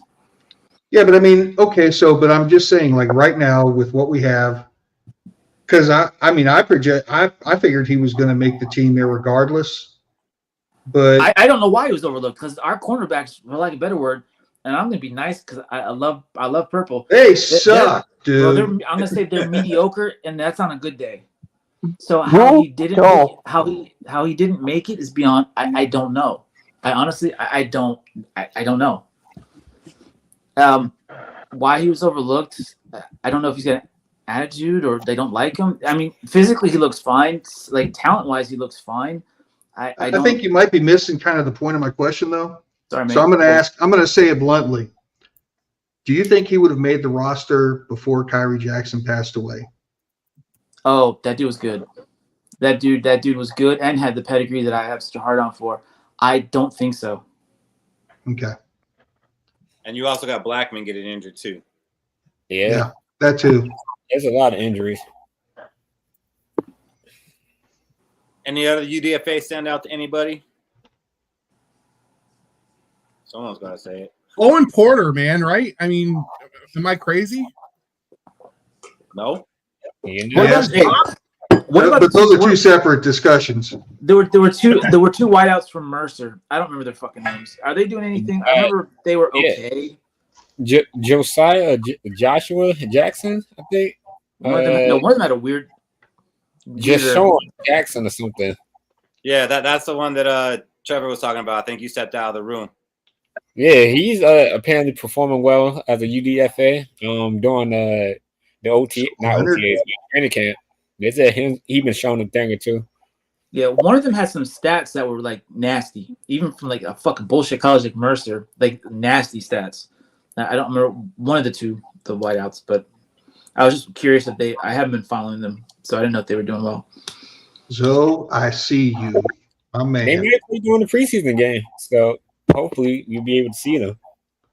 What have you heard about Owen Porter, Ronaldo? The dude keeps popping. I mean, I think he's in a rough spot because there's a lot of competition at that position. He's an outside linebacker, right? Yeah. So I think he's got a lot of problems with that. But the dude keeps popping from what I hear. I think he's making plays all over the field. They don't count sacks in these practices, but I think he's had more than like 2 or 3. I think this guy's popping pretty good. And he hadn't hit my radar until this week, and I hear his name over and over and over and over again. I think he's got an outside shot at making this team, from what I keep hearing. Is our edge and linebacker core, is that cup not flowing over yet? There's a lot of guys. Yeah, it seems like we're a little too thick there.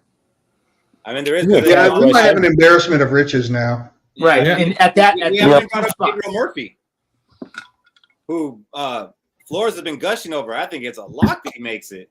Yeah, seems it. So we really attacked the pass rush with the edges this year. So I want to ask you guys, do you think that Ivan Pace has maybe gassed us up a little bit too much on these UDFAs, and that's why we're so hopeful about these guys? Or has Ivan Pace shown us the possibility of the UDFAs? Neither one. It's the exception to the rule. That's all it is. It's an exception. Like every so often that happens. But when's the last? That means he gassed us up. Making the roster, Robbie. When have you ever talked about it? What do you mean?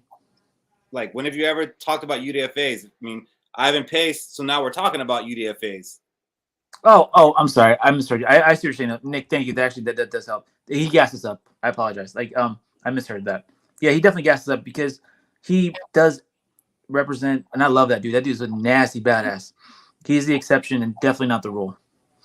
But do you think he gives us hope that, like, these other guys, maybe they could be that too? Fuck no. Like I said, the exception, not the rule. The day we start depending on that shit, like somebody I know that I love very fucking much, depends a whole lot on those outliers as a primary source example of every damn thing, and not the other 98% that exists in this world. No, like again, I want to say there's more. I'm addressing Alex right here, but I want to say there's more UDFAs like in the Hall of Fame than there are 5th round and later drafted players. That's a fascinating stat, and sometimes unicorns appear on Mars, and we see them through telescopes, and we call them comets. It's not something, and I believe 30 to 40 magic beans, bro. 30 to 40% of the league is UDFAs. That's good. That's great. But out of that, So here's the way I see it on that. You're taking 34% out of the 9,000 that were not drafted. You're going to get some players. I don't doubt that. But Pace is not only starting, he's really fucking good. There's a big difference and he's fucking good. There's a big difference between making the roster, right, and making a splash. Because people were talking about him being in the Pro Bowl, and I was like, all for that shit. Because that dude's nasty, and again, talented. And we swoon over him because we normally don't like sit there and like, God damn it, he fucked up again. We don't say that about him. We say that like he's made another play, he's done something. He reminds me personally of Barr, and I liked Barr a lot. And I don't want us to get all hyped up and shit about these UDFAs. It's a crapshoot. I don't have the sound of Ronaldo. He's a great. He's a great Chris, guy. what are you trying to say? He's great. Like, I love Pace, but again, the exception. Fish, what are you trying to say?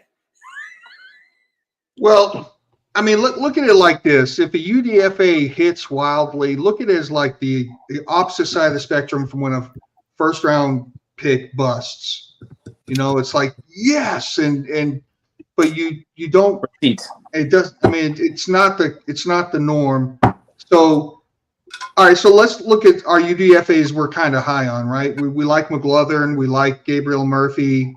Maybe one or two others that we actually have an expectation to hit the roster. But do we think that, say, McLaughlin's going to be a Pro Bowl cornerback his first year as a UDFA? Hell no. No. But if he makes the roster and if he gets to play and he does fairly well, that's good. But that ain't what Ivan Pace did. Ivan Pace splashed, got the start, played well, got disrespected for the Pro Bowl, should have maybe got an All-Pro or a Defensive Rookie of the Year nod, but got none of it. But, I mean, that's a difference. He was a difference maker on the team.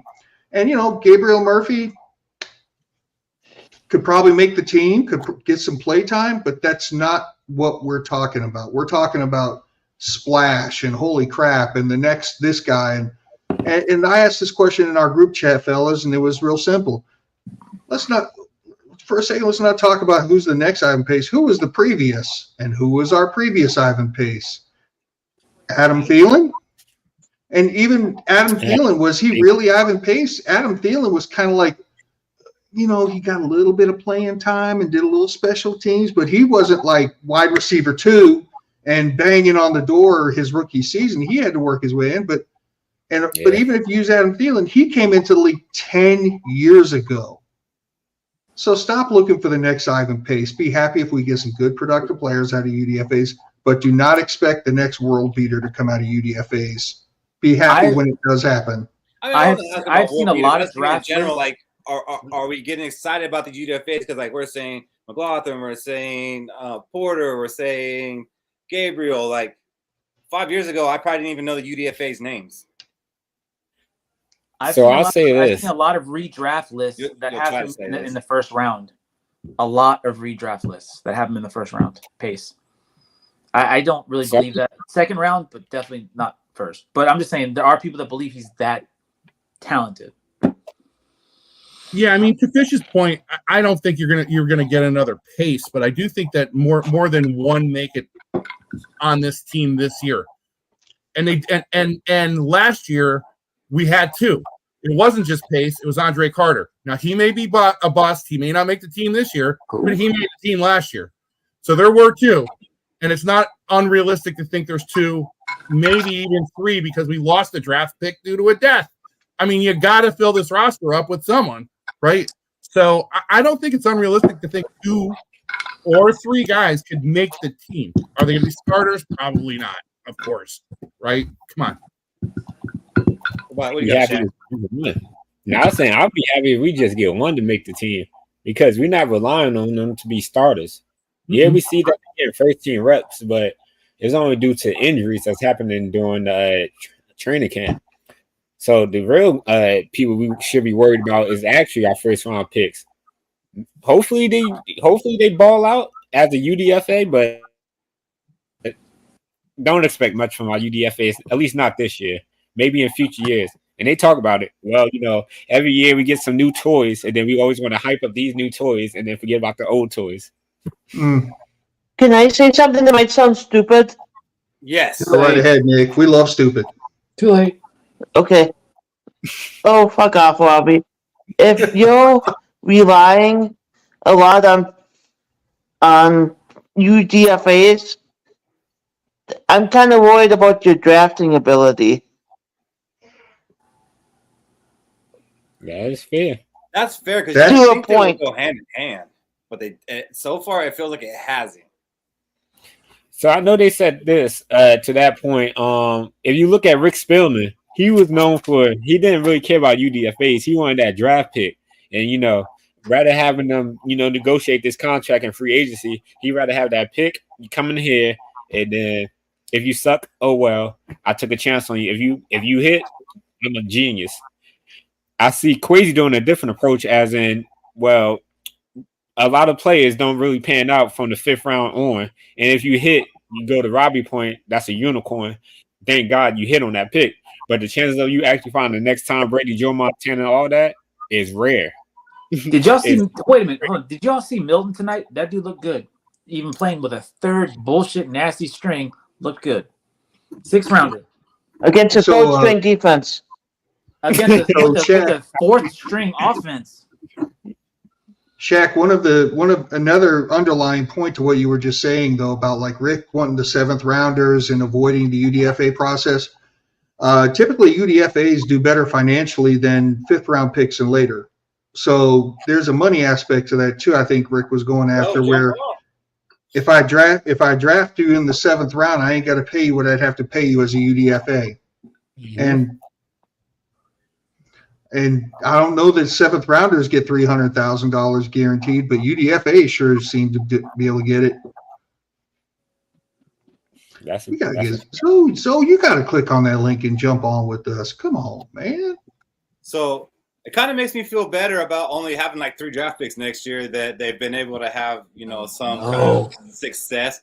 Robbie, I'm not saying it makes up for a 2nd round. I know, but it's traumatic to me. It's trauma. I'll be all right. We got 2 Alabama players. Be happy. It's not that, bro. It's like, I don't care who we draft. That's a lie. But I'm just saying, we have none. We have 3. Do we have a 1st round pick next year? No, it doesn't matter. We'll trade back. We won't. We have a 1st round pick. We didn't give up next year's 1st. That's all that matters. It is not all that matters. It's just no. Shaq's like, fuck them picks after the 1st round. He said, fuck those picks in the 1st round. Only when you want to go get talent. Fuck them picks. We put value on too many picks. Fuck those picks. Go get your player. Yeah, and that bit us in the ass. Oh, safeties. Great. So this is actually our last position group that we got to do. We've gone through them all, and the defense hasn't been grading too well. We got a couple Ds. We got an A in our edge and outside linebackers, and we got a B on the interior linebacker. So we like our linebacker group. We don't like our corners, and we don't like our defensive line. God. Let's see how we're feeling about the safeties. I got up on the list the 8 players that are currently on the rosters as safeties. Jay Ward's kind of playing in between safety and corner, but when we did corner, really wasn't there yet, so I got him here on the safeties. Last year, we kept 6. So we have 8 now. One of them being Najee Thompson, who I wouldn't expect to play any safety. So if he makes it, that's going to be a spot taken at that position, but mostly a special teamer. But we'll see what's up with the injury, if he's even going to play this year. Besides Harrison Smith, Cam Bynum, and Josh Metellus, any of these guys pop out to you, Shaq?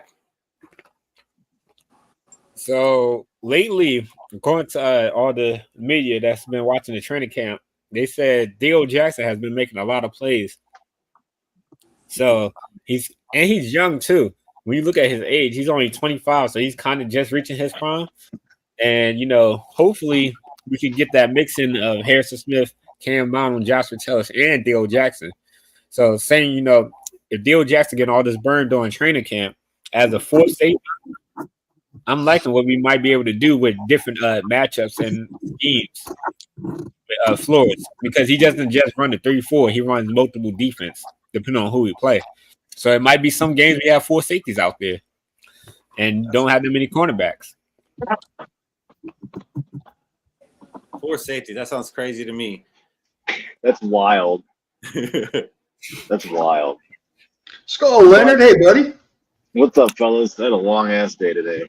Me too, buddy. Hey, man, Light out. So let's say we keep 6 again. It's going to be Harrison Smith, Bynum, Metellus, Jackson. Let's say Najee's healthy enough to play week 1. They're going to keep him for special teams. You're looking at maybe one more spot between, and that's for Jay Ward, Bobby McCain, or Lewis Seen. Seen in trouble here? Gone. Kick him out. He needs to go. Y'all are disrespecting that man. The comeback is starting this Saturday. That guy has to have the freshest legs in all of football. and he's got to know his like entire career is on the line. Man, I don't know that his broken legs recovered yet. I mean, It'll that's what be they were broken saying all year something last year. else. you also got to take into consideration the money factor. I mean, think about it. A $5 million cut is something. I don't know, man. I actually think he might make the damn roster. No. He can't even play special teams, though. He can't play special teams. He's not good at it.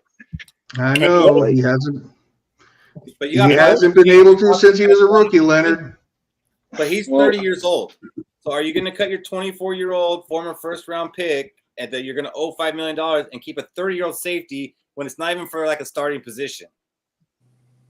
I'll say this. Lewis Team's going to have to show us he can play safety in special teams. He's got to show. We all know this is your last chance to prove that you belong in the NFL, and he has to ball out. So if he wants to make the team, he has to have an elite preseason. I'm talking about catching picks, pass breakups, and all. I disagree, Shaq. I disagree because this is probably one of our strongest position groups. And there's enough shelter there where they can say, we don't want to take a $5 million hit. He's going to be 6th on the depth chart, but he's going to be on the damn depth chart. And we're not going to cut him and cost $5 million for nothing. I don't think he's got to show much at all. Damn. So I think that Bobby McCain and the other guy up above him, I'm sorry, I've lost track. Those guys would have to be supermen to beat his $5 million hit. Jay Ward, Bobby McCain, they've got the pressure on them to beat his $5 million cap. Do you think if we put Cena on the practice squad that someone would pick him up? Yes. I hope so. Even at his $5 million contract? Probably. I don't know who would sign him. I think that sounds more like Hope Rinaldi. Sound more like Hope.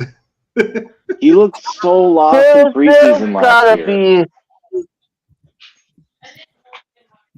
He and Booth are like Finkel, Einhorn, Finkel, Einhorn, Finkel, Einhorn. Scene, Booth. Get them both gone. Just cut bait. Get them both gone. Just rip the Band-Aid. Rip the Band-Aid off, guys. We're just gonna rip the Band-Aid off. It don't work like that. Take your best friend. I'm just saying, the two of you, just get the fuck out of here. It don't work like that. It's just not what's going to happen. Najee Thomas has the knee going on, right? He's probably going to start the season on PUP. Maybe that opens up a spot. You leave Cena on the team until that happens. Not that I like the guy. I mean, I don't think he's a fit for the defense. And this is I said at the beginning of last year. It's the best safety group in all of football, in my opinion. And I think it proved out last year that it was. In this defense, we all know that the NFL does not value safeties the way the Vikings do. They put safeties at a premium. They don't just play safety. This team plays the best player that has an ability to do something, and that's what they end up doing. They'll rush them. They're going to put Metellus, who's even on that list. They're going to put Metellus they'll put him on the line. They'll put him at linebacker. They'll put him at safety. All these guys have the ability to do that, including Theo Jackson. Theo Jackson is going to be the next Josh Metellus. I'm just telling you right now, there are 5 safeties, but they don't just play safety, guys. It's not how this team works safety. It's a different position in the Vikings scheme. Brian Flores in a press conference just last week sort of jokingly said something about Metellus. Can he play nose tackle? And I was kind of looking in his eye to see if he was twitching or if he was being real. But yeah, he didn't twitch much, Fish. He didn't twitch much. So look, this safety group, it's as versatile as you can get. It's the scheme that we play. They play corner, they play safety, they play linebacker. They're going to be all over the place, and that's the guys that are going to make the team. And it's the way these guys they play their scheme. I know it sounds crazy, but don't think of the Vikings safeties as only one guy in the box and one guy playing out deep. That is not how they play the game. They're attacking. They're all over the place. And with this group, McCain gone, Jay Ward, I don't know what's going to happen with him. I think he's going to stay at a corner, and he's playing with the twos. I just think that this group is going to be as good as they're allowed to be. And in Flo's defense, it's up to them. It's up to them how they end up, where they end up. So I got a question. Is Scene practicing in training camp, or is he still hurt? He came back this week, and he's like practicing off to the side, like he's not on the field. Yeah, so like he's not making the team. Bobby McCain's making the team before he is. I don't even care. Gatorade bottles and shit. I don't even like. There's no way. There's just no way Scene's making the team. Like he would have to go crazy. He would have to do what Theo Jackson's doing, and he's shown no ability to do that ever. Well, speaking of Theo Jackson, I had a crazy thought. What if he has a really good season this year? Theo Jackson does. Do you think there's a chance that maybe you think, well, Theo Jackson played really well. Metellus is going to take Harrison Smith's spot. Maybe we don't need to break the bank on Cameron Bynum. I don't think you're going to break the bank on Bynum anyway, but I think he's going to be. I think you get like 9 to 12 million. That's not bad for a safety. I was thinking he might get more like 15. I think he'd have to have a. I could see that too, but you could also see him keeping 3 though because we've played 3 pretty well. So you gotta see how their play styles. You got Harrison Smith, who we use in the box a lot. Joshua Tellers be all over the field playing slot corner, linebacker, blitzing, or safety. And then you got Cam Bynum, who's playing mostly deep and in the box. So it's kind of like pick your poison on where these safeties are going to be. And they all have different play styles. So they kind of have to fit in. I believe Joe Jackson could fill the Harrison Smith role. It's going to be I don't think Cam Bynum could do the Joshua Tellers role. Cam Bynum's more of a coverage safety than a play all the field safety. And then that leaves Jay Ward, Steen, and Bynum. So, yeah, Bynum might not be back after this year. He might go cash out and get a bigger contract than if he used to play with us. And it's not much we could do because I'd rather pay that money towards finding somebody on defensive line than paying the safety. If we already got decent safeties. No offense to Cam Bynum, but it was about time he showed us this ability. He didn't play like this early in his career. Yeah, it's not an offense to Cam Bynum, but it's Theo Jackson comes to show us he can play. I mean, he's a year younger. I mean, and he showed that he could do the same thing Cam can do, but for a lot cheaper. We're already paying Darisaw, we're paying Jefferson, we're paying Hawkinson. I don't know who else is going to have to get paid in these next couple of years. Like, I mean, it might be like, you know what, we really don't need to waste $12 million a year on him. Like, we like him. He's a good player, and it's going to suck to let him walk, but I could actually see that happening. Cam Bynum actually balled out his rookie season. He was a really good surprise. Skol, what's up, buddy? Hey, what's good with you, family? Long time no see, y'all. Yeah. Damn. Then he had his sophomore slump, but then he came on his junior year. Bynum did until his wife got her visa, and then he started to suck again. But yeah, lay it on us. See what you got, buddy. Alex, last year. Yeah. What up, E?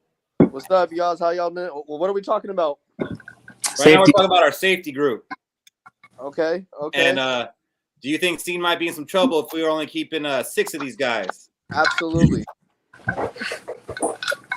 Absolutely. I don't. I want to see Steen succeed. I just don't know if it's going to be on this roster, man. We know that the first 4 off the top on the left-hand side are locks. We know that Najee Thompson is going to be a lock because he's a special teams standout. That leaves one other position or one other slot open for someone else. I don't know if he's going to be able to get that. He's going to need to really show out. If he does make it, it's going to be because he's going to make a difference on special teams first. So if he can stand out in special teams, he's going to make it. If not, he's probably going to be a casualty. That would bum me out so much if he went somewhere else and had like a great career. Like it'd be just like watching Kyle Hamilton on the Ravens. I want to make a claim for why Bobby McCain's going to stay on this team. Yes, he's 30 years old. He's only going to be a fill-in here or there maybe, but he's a veteran that's played in Flores' defense. And that's a good point. That's a good point. So that's my claim to why Bobby McCain's going to make the team. Can you go back to that screen? Yeah. So basically, you're looking between Jay Ward, Bob McCain, and Lewis Seen. Maybe one of them make it. If Scene makes the team, it's going to be because of like our version of nepotism. It's going to be like, you know, Quasi and Yep. KC, they want to make it work so bad, so they're going to give him one more shot. But I don't know if he's going to deserve it. He's also Look, they didn't pick up his fifth-year option, so this is it. This is season 4, right? Yep. Yeah. They're going to let him play it out, or not play it out, but they're going to keep him on the roster and then let him go. I think the problem with McCain is he's 5'9". He's really more of as much of a slot corner as he is at safety, and if he makes the team, it's because we need him as a slot corner, not as a safety. That's my take on McCain. I'm sorry, David, but that role has been filled by Duke Shelley. Najee's injury might be more than we know. Like if Najee goes on the pup to start the season, then I think Seam definitely makes it, and then maybe McCain makes it, and he's playing that gunner role. I don't know much about McCain. I don't know if he can play that special teams role. I don't know much about McCain or Ward either, to be completely honest. But I just know that Scene hasn't shown enough. Like his position is a guaranteed. Here's the thing with Ward. I was talking about him last year when we did the draft talk. Jay Ward, the way I seen Jay Ward was how Cam Bynum was playing for us. Because before I seen Cam Bynum actually play how he played for us, you know, actually playing free safety deep and getting pass breakups, Jay Ward was a cornerback safety for LSU. And he showed some potential in that defense. It's just he didn't have the quick hips to be an elite LSU cornerback. But the defense coach at LSU actually used Jay Ward all over the secondary. I was gonna say, didn't he played like five? He played like 5 positions on defense. I thought. Yeah. Inside, outside, safety, all that shit. Well, that versatility is going to come in handy, man. They've had him playing some cornerback in this training camp, and I don't know if that's because he's been doing good or because everybody else has been doing bad. He may make it overseen then just because he can play out of position or so many positions on the field. We know that Scene can't line up at safety or at cornerback. I mean, he wasn't a corner in college. I don't think he's going to be a corner in the NFL. Did we just get Scene?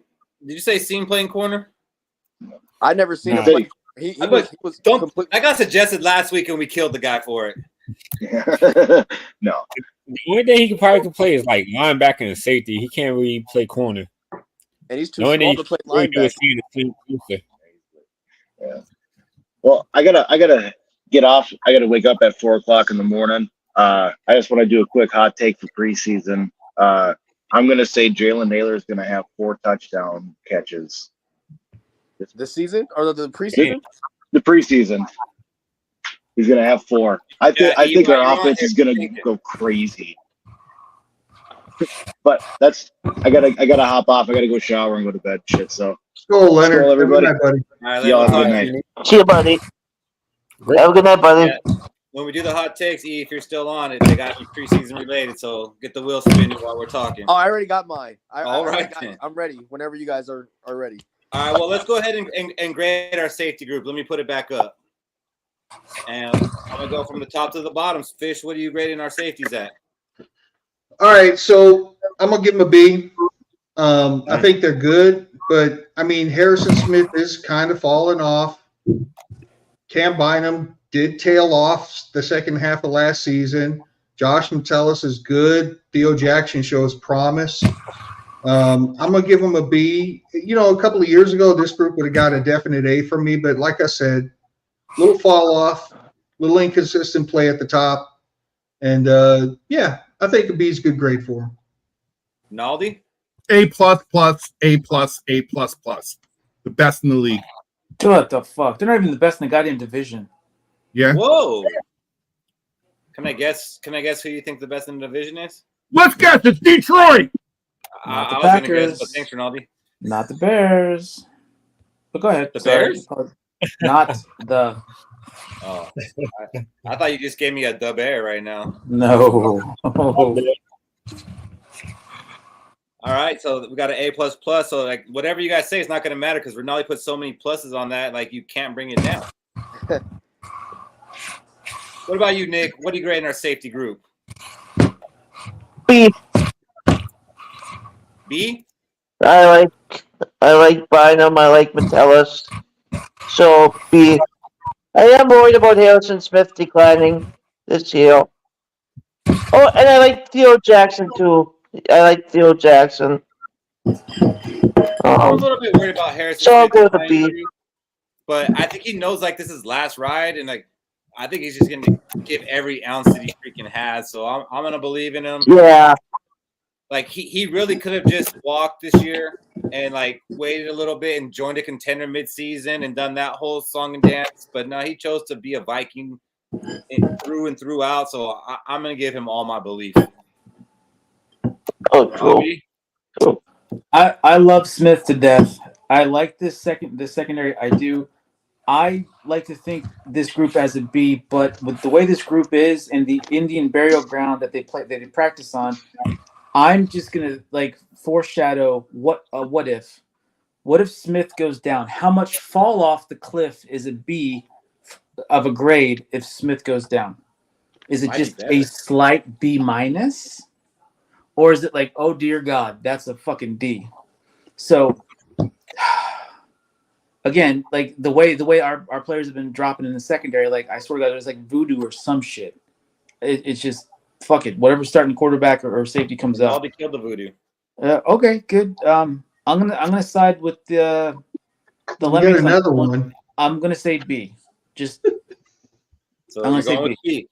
And I don't. If Harrison Smith goes down, I hope it doesn't happen in his last season. But I honestly think if he does, like that B falls off the cliff. I don't think it does though, because I think Theo Jackson is in position to take a starting spot next year. So like the guy is being prepped for that, and it could make us better. To be honest, I see what you're saying, but I just anyway. I'll for currently a B. I'm gonna take that. That even sounds like a little bit of hope. No. We don't have hope here. It just sounded like a little bit. No. I hope they don't get injured. Is what I'm trying to say. Oh, I like it. I like that. Shaq, where are you grading them? I gotta give them a B. I don't. The only reason I'm giving them a B is because I don't see no elite safety like how we had when Harrison Smith was in his prime. There's no safety on this list right now, including current Harrison Smith, who is that type of safety to where you pinpoint where he's at on the field. Yeah, we're gonna know each of these safeties, but they're not really keying on one specific safety anymore. That's the only reason I can't give him an A. Other than that, we got perfect depth, and Flores is showing that he can use each of these safeties in unique roles. So it's not just that old school safety; he's giving them a new look. This is a new type of safety room, doing different things. You know, Shaq, that since we started talking about safeties a few minutes ago, that kind of I've been running in my head, and it's kind of true about our whole damn defense. We got a bunch of guys who are good at a bunch of stuff, but we don't have too many guys that are just excellent at one thing, type of deal. You know, the whole Swiss Army knife, yeah, but we don't have anybody really elite at one thing. Wake up, Nick. I'm awake. Okay. We will. Hey, Fish. We will this year. Dallas Turner. You really up on that Chris Kringle stock, huh, Robbie? Dallas Turner. That one. That McGraughren guy that I can't pronounce. I'm all for him. You have to go learn his name so you can start actually having the hope. What are you grading these safeties? I think that Shaq made a really good point, man. When you look at what other media outlets would typically type in as a elite safety group, it's always usually one elite safety, and then the other guy is like a B average, an average safety. But that elite safety is what takes them to that next level. Our safety room, we have 3 B-level safeties on our team. Harrison Smith would be an A if he was younger, right? But even at age 35, he's a solid B. I would give Bynum a solid B, and I would give Tellus a solid B, right? But with that being said, even with that graded average of a B, I would still put our safety room top 5 in the NFL. So, like, I'm giving them a top-heavy B because we're we're anchored by those first three names. And I know you have a lot of faith in Theo Jackson, but there's a lot of unknown there as well. But we have three really good, not great, but three really good safeties. And I think that it's like top heavy B plus. But I would argue that our safety room collectively, just talent and depth, is the best if not the best in the NFL. And that's why you just swayed me, because I didn't know where I was at with it. And now I'm gonna go with the A, because I'm not gonna go A plus, but I'm gonna give it the A, because how many teams actually have 3 B safeties, and we might have 4. Yeah, depending on how Theo is, you're absolutely right. And I do like what I saw in Theo last year. It was a lot in preseason, but he was coming in a little bit during the regular season last year, and he didn't, we didn't miss a beat, even though, the defense wasn't great, but he played well. So, and his name is the name I've heard the most. It's not J.J. McCarthy or Sam Darnold throughout training camp. So that's encouraging stuff. Robbie. How does 4 Bs average an A? How the fuck does that work? Because so how the fuck it doesn't, but that's not how the grading works. The grading is your confidence in the position group. And God, I'm saying that shit hurts my head. If me and E are saying they're gonna top 5 in the NFL, both of you said the same fucking thing. What grade is top 5? Hey, Robbie, I would equate it to like even a draft, not a draft class, but a recruiting class for college, right? You can have 1 5-star and a whole bunch of 3s, or you can have a shit ton of 4s, and they're gonna average out to be damn. But you don't have a single. All right, I get that. No, mathematically. I get what Robbie's saying. There's no A. So how are you gonna average it to I A? They're all understand that. B's. But you have all fucking B's. I get what he's saying from a mathematical standpoint, but that's not what we're doing here. 3 plus 3 plus 3 plus 3 divided by 4 is not fucking 4. This is not math. 3. This is not math, though. I understand that. This is philosophy. Boom. Never mind. See, baby, you're not a 10. You're the one, my only one. And that's why when I was trying to explain it, I was like, it's hard to explain because I would give it a B plus or a B plus, a high B plus. But when you look at our safety room collectively, the talent that we have, the depth that we have, the versatility that we have, we're top 3 in the league easily, especially if everyone stays healthy. So that would be an A if you're top 3 in the league. Exactly. That's why I'm like, it's weird because when you look at it on Robbie, paper, after this call, Robbie will think about it a little more. He's like, all right, I get it. The math. No, I won't. But I get no, what I won't. Yeah, you will. Yeah, you will.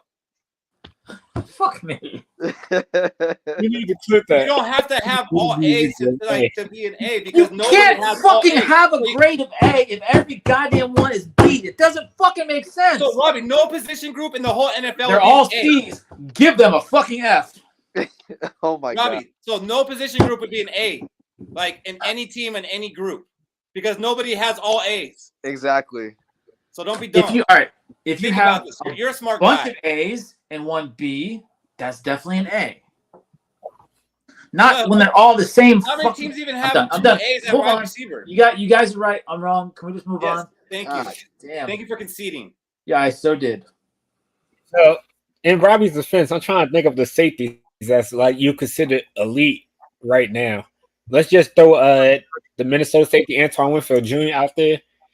That safety room, would you guys consider that safety room elite since they got Antoine Winfield Jr.? Who's the other guy? Yeah, who's the other guys though? See that if you're gonna make this point, you got to give us all the information. Who's the other guy? If the other guy is an I don't know who he all-star, played or for. if the other guy's a Pro Bowler or a first team, then they're top. But I guarantee that's the point. The fact that we don't know who the other. But Robbie, I will make you feel better here. No, I've conceded this. You're beating a dead horse now. You're beating a dog down.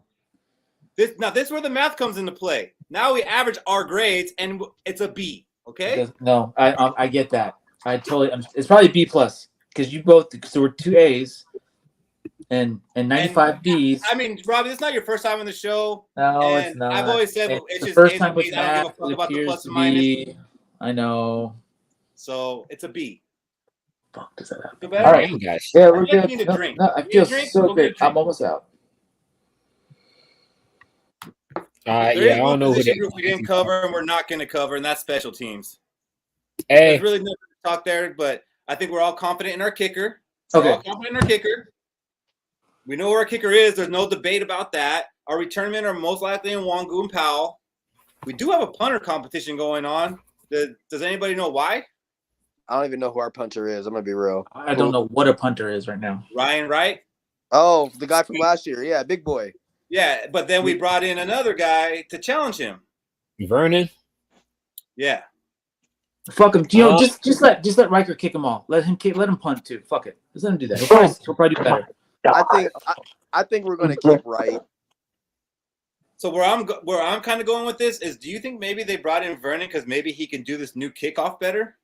That shit's weird. I watched that tonight. It was just weird. That zone where they kick the shit in. Why don't we just have Riker? That's what I said. That's what Robbie just said. I'm going over here. Well, because I'll tell you why. Let me tell you why. Because Riker's a scrawny little dude, and shut the fuck up. He is not. Ryan Wright and Vernon are like linebackers almost for kickers. And when they get past that first line, and you only got one guy back there. That's why you have all these safeties and linebackers. And we don't know that Riker could even do the kickoffs. Like he might be great at doing field goals, but can he land that position? Shut the fuck up. That dude can cure cancer. Shut the fuck up. Robbie's like, he's the next Vinatieri. I said that sir. Yeah. But the kickoff is a new element. Have you guys seen it? It's like a weird thing of cornhole. You gotta kick it in a fucking zone and it's shit. Weird. It's like it's gonna take a long time to get used to. I hate it. If y'all ever played Madden and did the punting mini camp thing for Madden, and you got punted into the corner, the coffin punt. You're right. That is what it's like, and that's what I hate it because there's too much opportunity to give the team the ball like at the 30 or 40-yard line because you didn't kick it right in that zone, like, and that's like changing the game a lot. Right. Like, there's supposed to like make a paper or whatever, but like that's how many touchbacks did we have last year? How many touchbacks we had last year? All of them. I don't think you can't even do that anymore. Like you have to put it in the zone. Well, if you kick it a touchback, it's a 30-yard line now. Yeah, so they trying to get rid of the touchback. Yeah, a touchback is the 30-yard line. Yes, that's crazy. Unless you get into the zone. It's a running play, man. It's all it is. It's a fucking run play. It's a run play. Shit. That's what it is. No, I kind of like it, man. I'm excited for it. I like that. I like the play once it happens, but there's just too much chance that you're going to give them the ball like at the 40. Because if it doesn't make it, so what? This shit's going to turn a fucking flag. Rinaldi's like, that means that we have a chance to hit the ball at the 40. That's right. That's more on that, baby. Let's go. And we got a kicker. That's fair. We drafted Riker. Females, so he should be able to kick and fucking tampons in the ass and shit, and the football is going to go the way of the dodo, and it's going to be something we don't recognize in about 5 fucking years. It's a football play, though, man. I disagree with that. What good is it? It's the ripple in the pond effect of like, all right, how can we make this safer? Was it not a football play before? A tackle is going to be like -2 points. If you tackle somebody, Cordell Patterson running back for touchdowns. Percy Harvin running back for touchdowns. There's no run backs anymore. That's 15 years. Wait a minute. That's 15 years ago when football still had men. Yeah, and that was beat the fuck out of each other. They changed the kickoff. They changed it to they call fair catch more because they moved the kick up and they got rid of the wedge. So now it's like. All I gotta do is call fair catch, and then we get it on the what? It was the 25. They also removed testosterone as well. So I'm just saying. I disagree on that one. I mean, I get what you're going. The pussification of football continues. I understand what you said. You said it 7 times, but I get where you're going, and I get where you're going. This is not a pussification of football. It's a fucking football play. They're going to have a run back almost every single play. How's that a pussification of football? No, they're going to have a jump back because there's no velocity fucking hits. There's no fear. There's like, we're going to wait till we get the ball. Now I also have to give permission on onside kicks and shit. Fuck that. So it's you're removing so many elements of the game anymore. It is insane. Now I have to give you written permission from mommy to have fucking kickoffs and shit. Here you go. I didn't approve this because it wasn't signed by daddy as well because I have 2 dads. So I can't allow this shit. So therefore, we can't have a kickoff until next Monday when we have mommies now approve this shit. It's bullshit. The pussification continues. It's wild what he's saying, but it makes sense. What's next? No more punts. We're not going to allow punts anymore because people hurt each other. It's fucking football. This is what you chose to fucking do. You get paid millions of fucking dollars to get the fucking shit beat out of you. It's fucking football. Period. It is your fucking choice. In your defense, I don't really remember a lot of guys getting hurt on that play. Well, honestly, as soon as the old boy got fucking heart punched, and went down, that caused a whole lot of which was again that was a 1 in a billion well shot. Before DeMar Hamlin, like this has been in the works for like the last 7, 8, 9 years. But that was the excuse that they now use to change the shit. Again, what happened to Hamlin? I just want to say, y'all, I've never seen that. And I worked in an ER for fucking years. That is a 1 in a million shot. I feel bad for the dude, but again, that is a 1 in a million shot. I just want to say that I'm okay with this rule with the running blocking thing that looks real, but I don't like kickers getting penalized for kicking it out of the end zone. That's bullshit. That should still be at the 20-yard line. They shouldn't move that to the 30-yard line. That's a bunch of bull crap. It is, but I think what more this leads to is it's an offensive league and they want points. Yeah, they want offense. I know, I get that, but I don't agree with it. I think defensive games can be fun if it's defense and not bad football. If they kicked off from the 20-yard line, I would be all right with that and kept the same shit. The field would be shorter for the offense, and it's still fucking allowed shit to happen. That's a fair point. The reason they changed it is because special teams was boring last year. It's been boring for a couple of years now. They brought it back. It might be exciting plays on special teams fucking worse now. Exactly, Shaq. Go to the bathroom. How's it worse? We went Bro, from have you watched it? It's so lackluster. It's lackluster, and it's like honestly, the kickoffs were the one time to me football was still at its purest form. It reminded me of backyard football. Bunch of motherfuckers just beating the shit out of each other, coming together, fucking shit up. Oh, what's gonna happen? This dude's gonna just get his ass beat. Now it's so friggin' by the number. Devin Hester wouldn't make the Hall of Fame now. It's ridiculous. Absolutely no, he not. wouldn't. But it's so cookie cutter now. It's just like the game to me lost a lot of its purity. If you want, we're gonna get a chance to see this game on Saturday. Season yet? I have seen the shit. We're gonna see it Saturday. If you're gonna watch the preseason game, are all you guys gonna watch it? Yes, but it's not gonna be as the regular season because we're not. I'm contractually obligated. Clockwork Orange for me. It's gonna be Clockwork Orange. Overtime, Fish. You get paid double. Get paid double, baby. Yep. Because we will be going live during the game, so we'll be here. And we will experience those kickoffs together and see what we think about it as we see, 5 or 6 of them, hopefully. I mean, last time these two teams played together, I think there was only 3 of them. So, is a soccer score. Thanks, Rinaldi. Yeah, it's my fault. So, as I was saying, we play the Raiders, our first preseason game, our first of 3. Do you guys care about preseason? I'm getting a big no from Bobby. No.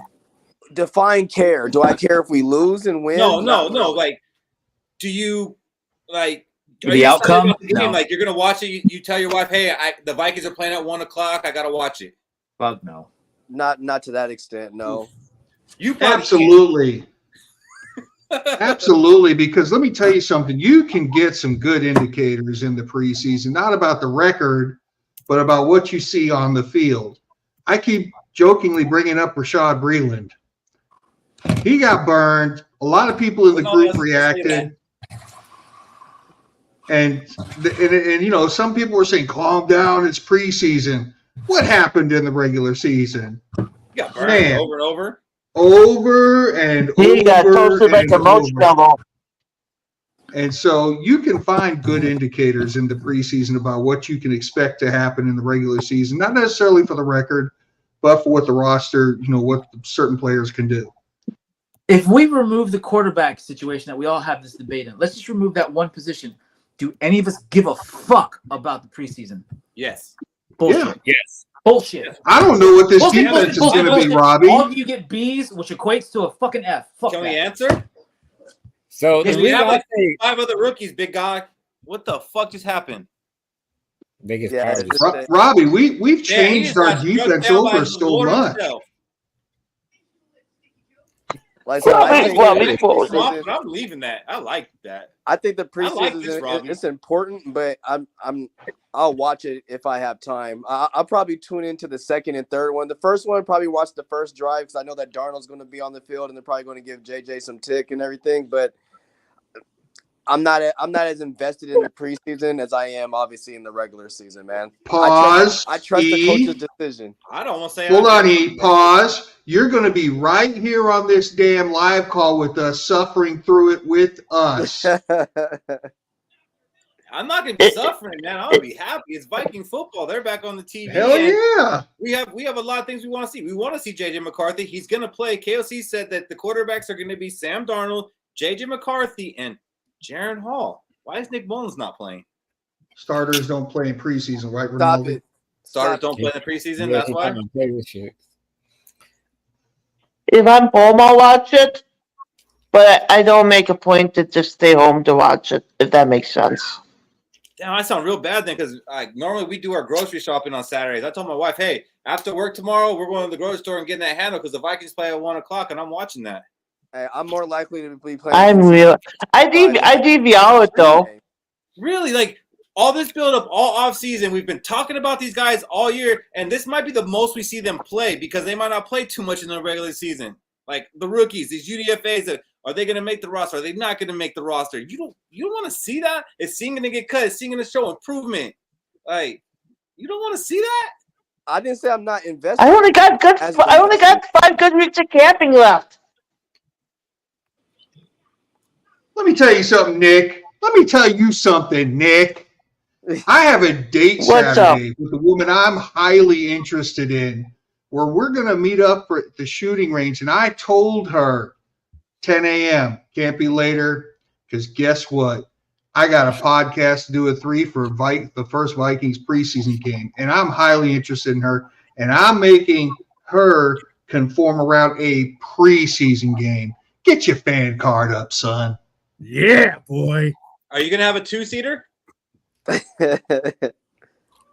Y'all can I might have to help her pull the trigger. You know what I'm saying? Hey, just for y'all and my Vikings family, I'll tune in Saturday. Tune in. I don't think I've jump on a full preseason game. I'll watch a full preseason game. He's gonna be on the campaign trail. That too. What about you, Ronaldo? I'm not gonna let you guys guilt me into changing my plans. I'm not. If you have plans to go camping, I'm not telling you not to go camping, but I'm saying turn your motherfucking phone on. There you go, buddy. Oh, I always have my phone on. But like on and the Fish, game, good luck with your date. That's awesome, man. This might be your only chance to watch JJ McCarthy in preseason. That's right. I can't wait for the game, man. I cannot wait for the game. We're going to see JJ. Shaq's wearing the Darnold jersey right now because he thinks he's going to lead us to the playoffs. And if that's the case, we're not going to see JJ McCarthy all year. This is all we're going to see of him. Might be. And you don't want to see that? You don't want to make it a point to like push other things out the way to see that? That's weird. I'll try my best to guilt these two. So many slots. It ain't working. Yeah, like I said, I think the. But honestly, Fish, congratulations on your date. I hope it goes well, bud. Me too, buddy. But not too. I don't even know what those are anymore. Ronaldo, what are you looking forward to the most in this game? Everything, man. I want to see Blake Brandel on the line and see what that looks like. I want to see the three dudes in the middle on defense. I want to see how deep this wide receiver team is. I got a feeling it'll light it up a little bit. I see Ty Chandler bust a run out, man. Look, I am not invested in them winning or losing at all. I'm invested in watching these guys just play football, man. We've been talking about them for 7 months. I am dying to see these guys, the guys that are going to be playing, out on the field. And let's be honest about it. KOC came out today, and he said he's playing guys. Last year, he didn't play no one. We're going to actually see guys on the field that we haven't before, and I think KOC's got a little bit tougher attitude this year. I think he actually acquiesced a little bit about not getting these guys in earlier last year, and that caused some of that fumble problem. I think we're going to see a team that comes out and wins a football game and wants to win a football game. How about that? And let's just call it what it is. I don't think we've won a preseason football game since what? 2020, 2021. I was about to say, do you think KOC's feeling the pressure of never winning a preseason 2019. game? Yeah, I mean, It's been a while, baby. So look, I think he's going to come out and take this thing by the horns and throw some football out there. And let's be honest, the Raiders are probably just going to put their vanilla defense in, just like McCarthy was saying. He might get a shot at actually playing against a pretty vanilla defense and putting some numbers up. He's got some real chemistry with some of those wide receivers. I think this could be a really fun game to watch, man. And if you're sleeping on this game, you're missing out. I think it's going to be pretty interesting to watch. Hey, was that vanilla defense quote real? Did he really say that? He literally said that. That's what's up. That's what's up, brother. That's what's up. Yeah. Fish, what are you looking forward to seeing in this game? All right. I'm looking forward to seeing our defense. I said the same thing about putting the pads on in practice. It's just the evolution of it because our defense has really changed quite a bit, actually, versus even last year. So I want to see them keep up. I want to see them just play, make plays, not get embarrassed, see how well they do. Our offense, we changed the most important position, but the rest of our positions are pretty much intact. We improved our running back situation a little bit, but offensive line is pretty much what it was last year, wide receivers. So, I just want to see the defense not get burned. What are you looking forward to, Shaq? So I'm pretty sure Justin Jefferson's not going to play in the preseason game, but there have been reports that Sam Darnold and I'm hoping Jordan Addison plays in the preseason game. So I'm trying to see that connection in a real, not practice, but in the actual game until we get to the regular season. I'm trying to see that connection early to see if it could blossom into something beautiful for when, we actually have JJ playing and then we have Addison playing, show that connection with our 1-2 receivers. That's fair. And then see what JJ McCarthy has in the tool bag, see what he could do. Everybody has to be excited about seeing JJ McCarthy, whether it's a vanilla defense or not. Just seeing him out there making the reads and making some throws. Maybe he makes a run, and we're like, I want to see some. Does one of them jump passes, and I'm like, oh damn! Like, I want to see something. But besides that, I want to see the UDFAs. I want to see someone that makes me get excited. I want somebody to excite me, and I think there's the possibility of that happening. So, dude, I'm pumped. I don't care this preseason, but. Let's go on and move on to the hot takes. And this week we're going to do preseason only. So give me your hot takes and make them preseason related. What do you got, Fish?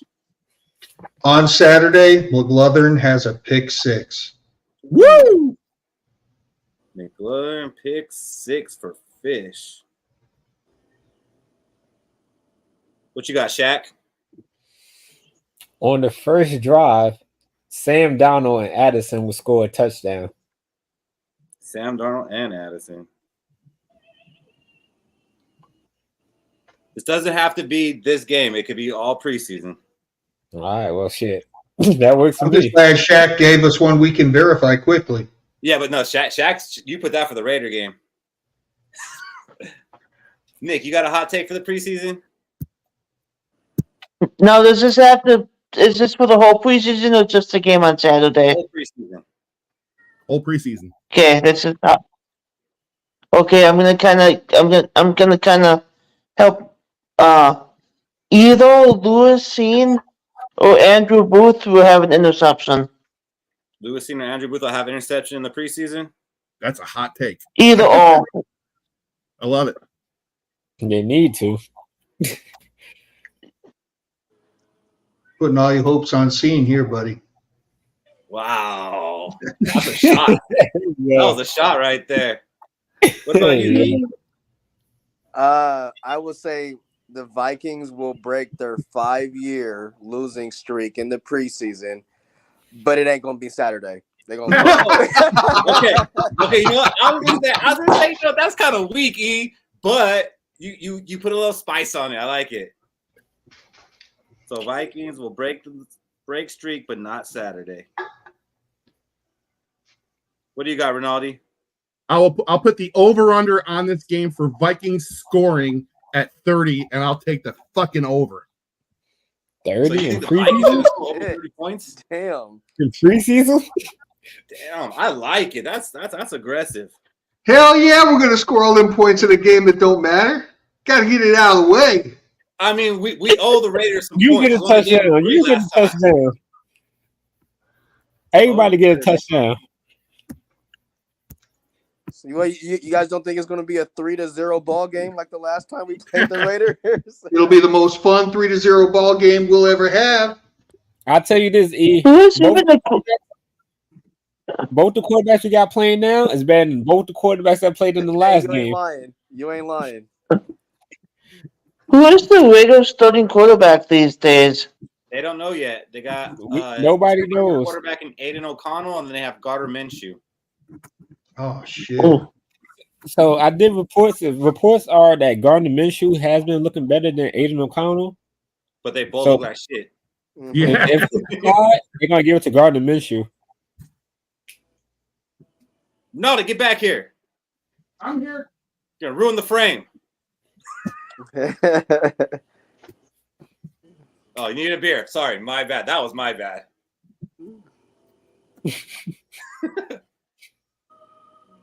So mine is that Will Ricard.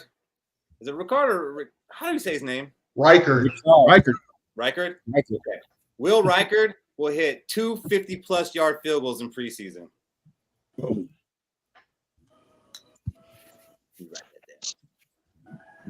That is a scene of things to come right there. That's a lock, man. That's happening. 2 50s? Yeah. That's kind of cold, I think. That ain't hot. I heard he's a killer, man. Everything I read on the kid, he's a killer. First of all, he has to get the opportunity to do so. Yeah. He's not killing up.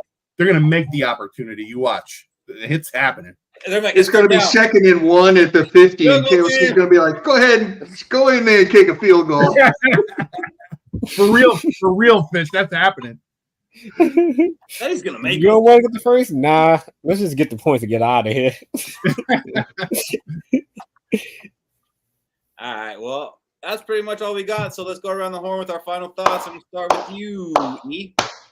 Hey, man, I am extremely excited that we're back here, man. I like I said, I'm not as invested in the preseason, but I think it's extremely valuable because you see the development of our young talent out there. But I will tell you this, I'm already ready for preseason to be over and for this bad boy to start, man, because I think that I don't know. I don't know how I feel about this season. I'm always going to go in excited and thinking that we're going to win every game, but I'm just excited for this new chapter of Vikings football, man. Skol. Skol, man. What do you got, Shaq? Make sure you guys like, comment, and subscribe on YouTube because we're now streaming on YouTube if you haven't noticed. And we do got some TikTok videos that Keith's been performing. You can check out the TikTok, Let's Go. That's on YouTube and TikTok. And just make sure you leave some comments. Let us know what we did well, what we didn't do. You can always rewatch the live. So that's the good thing about being on YouTube. You can always watch the live again.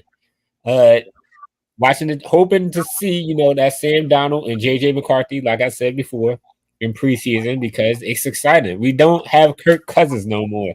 That's a celebration in and of itself. Two quarterbacks that we could watch play and then bitch at when they don't perform. Cousins would have done better. Cousins wouldn't have done that. Cousins. Exactly. Watch that first series of the regular season. I miss Kirk. No. Yeah. Yeah, definitely. Sure. Jack will be looking at that Darnold jersey like, the fuck was I thinking?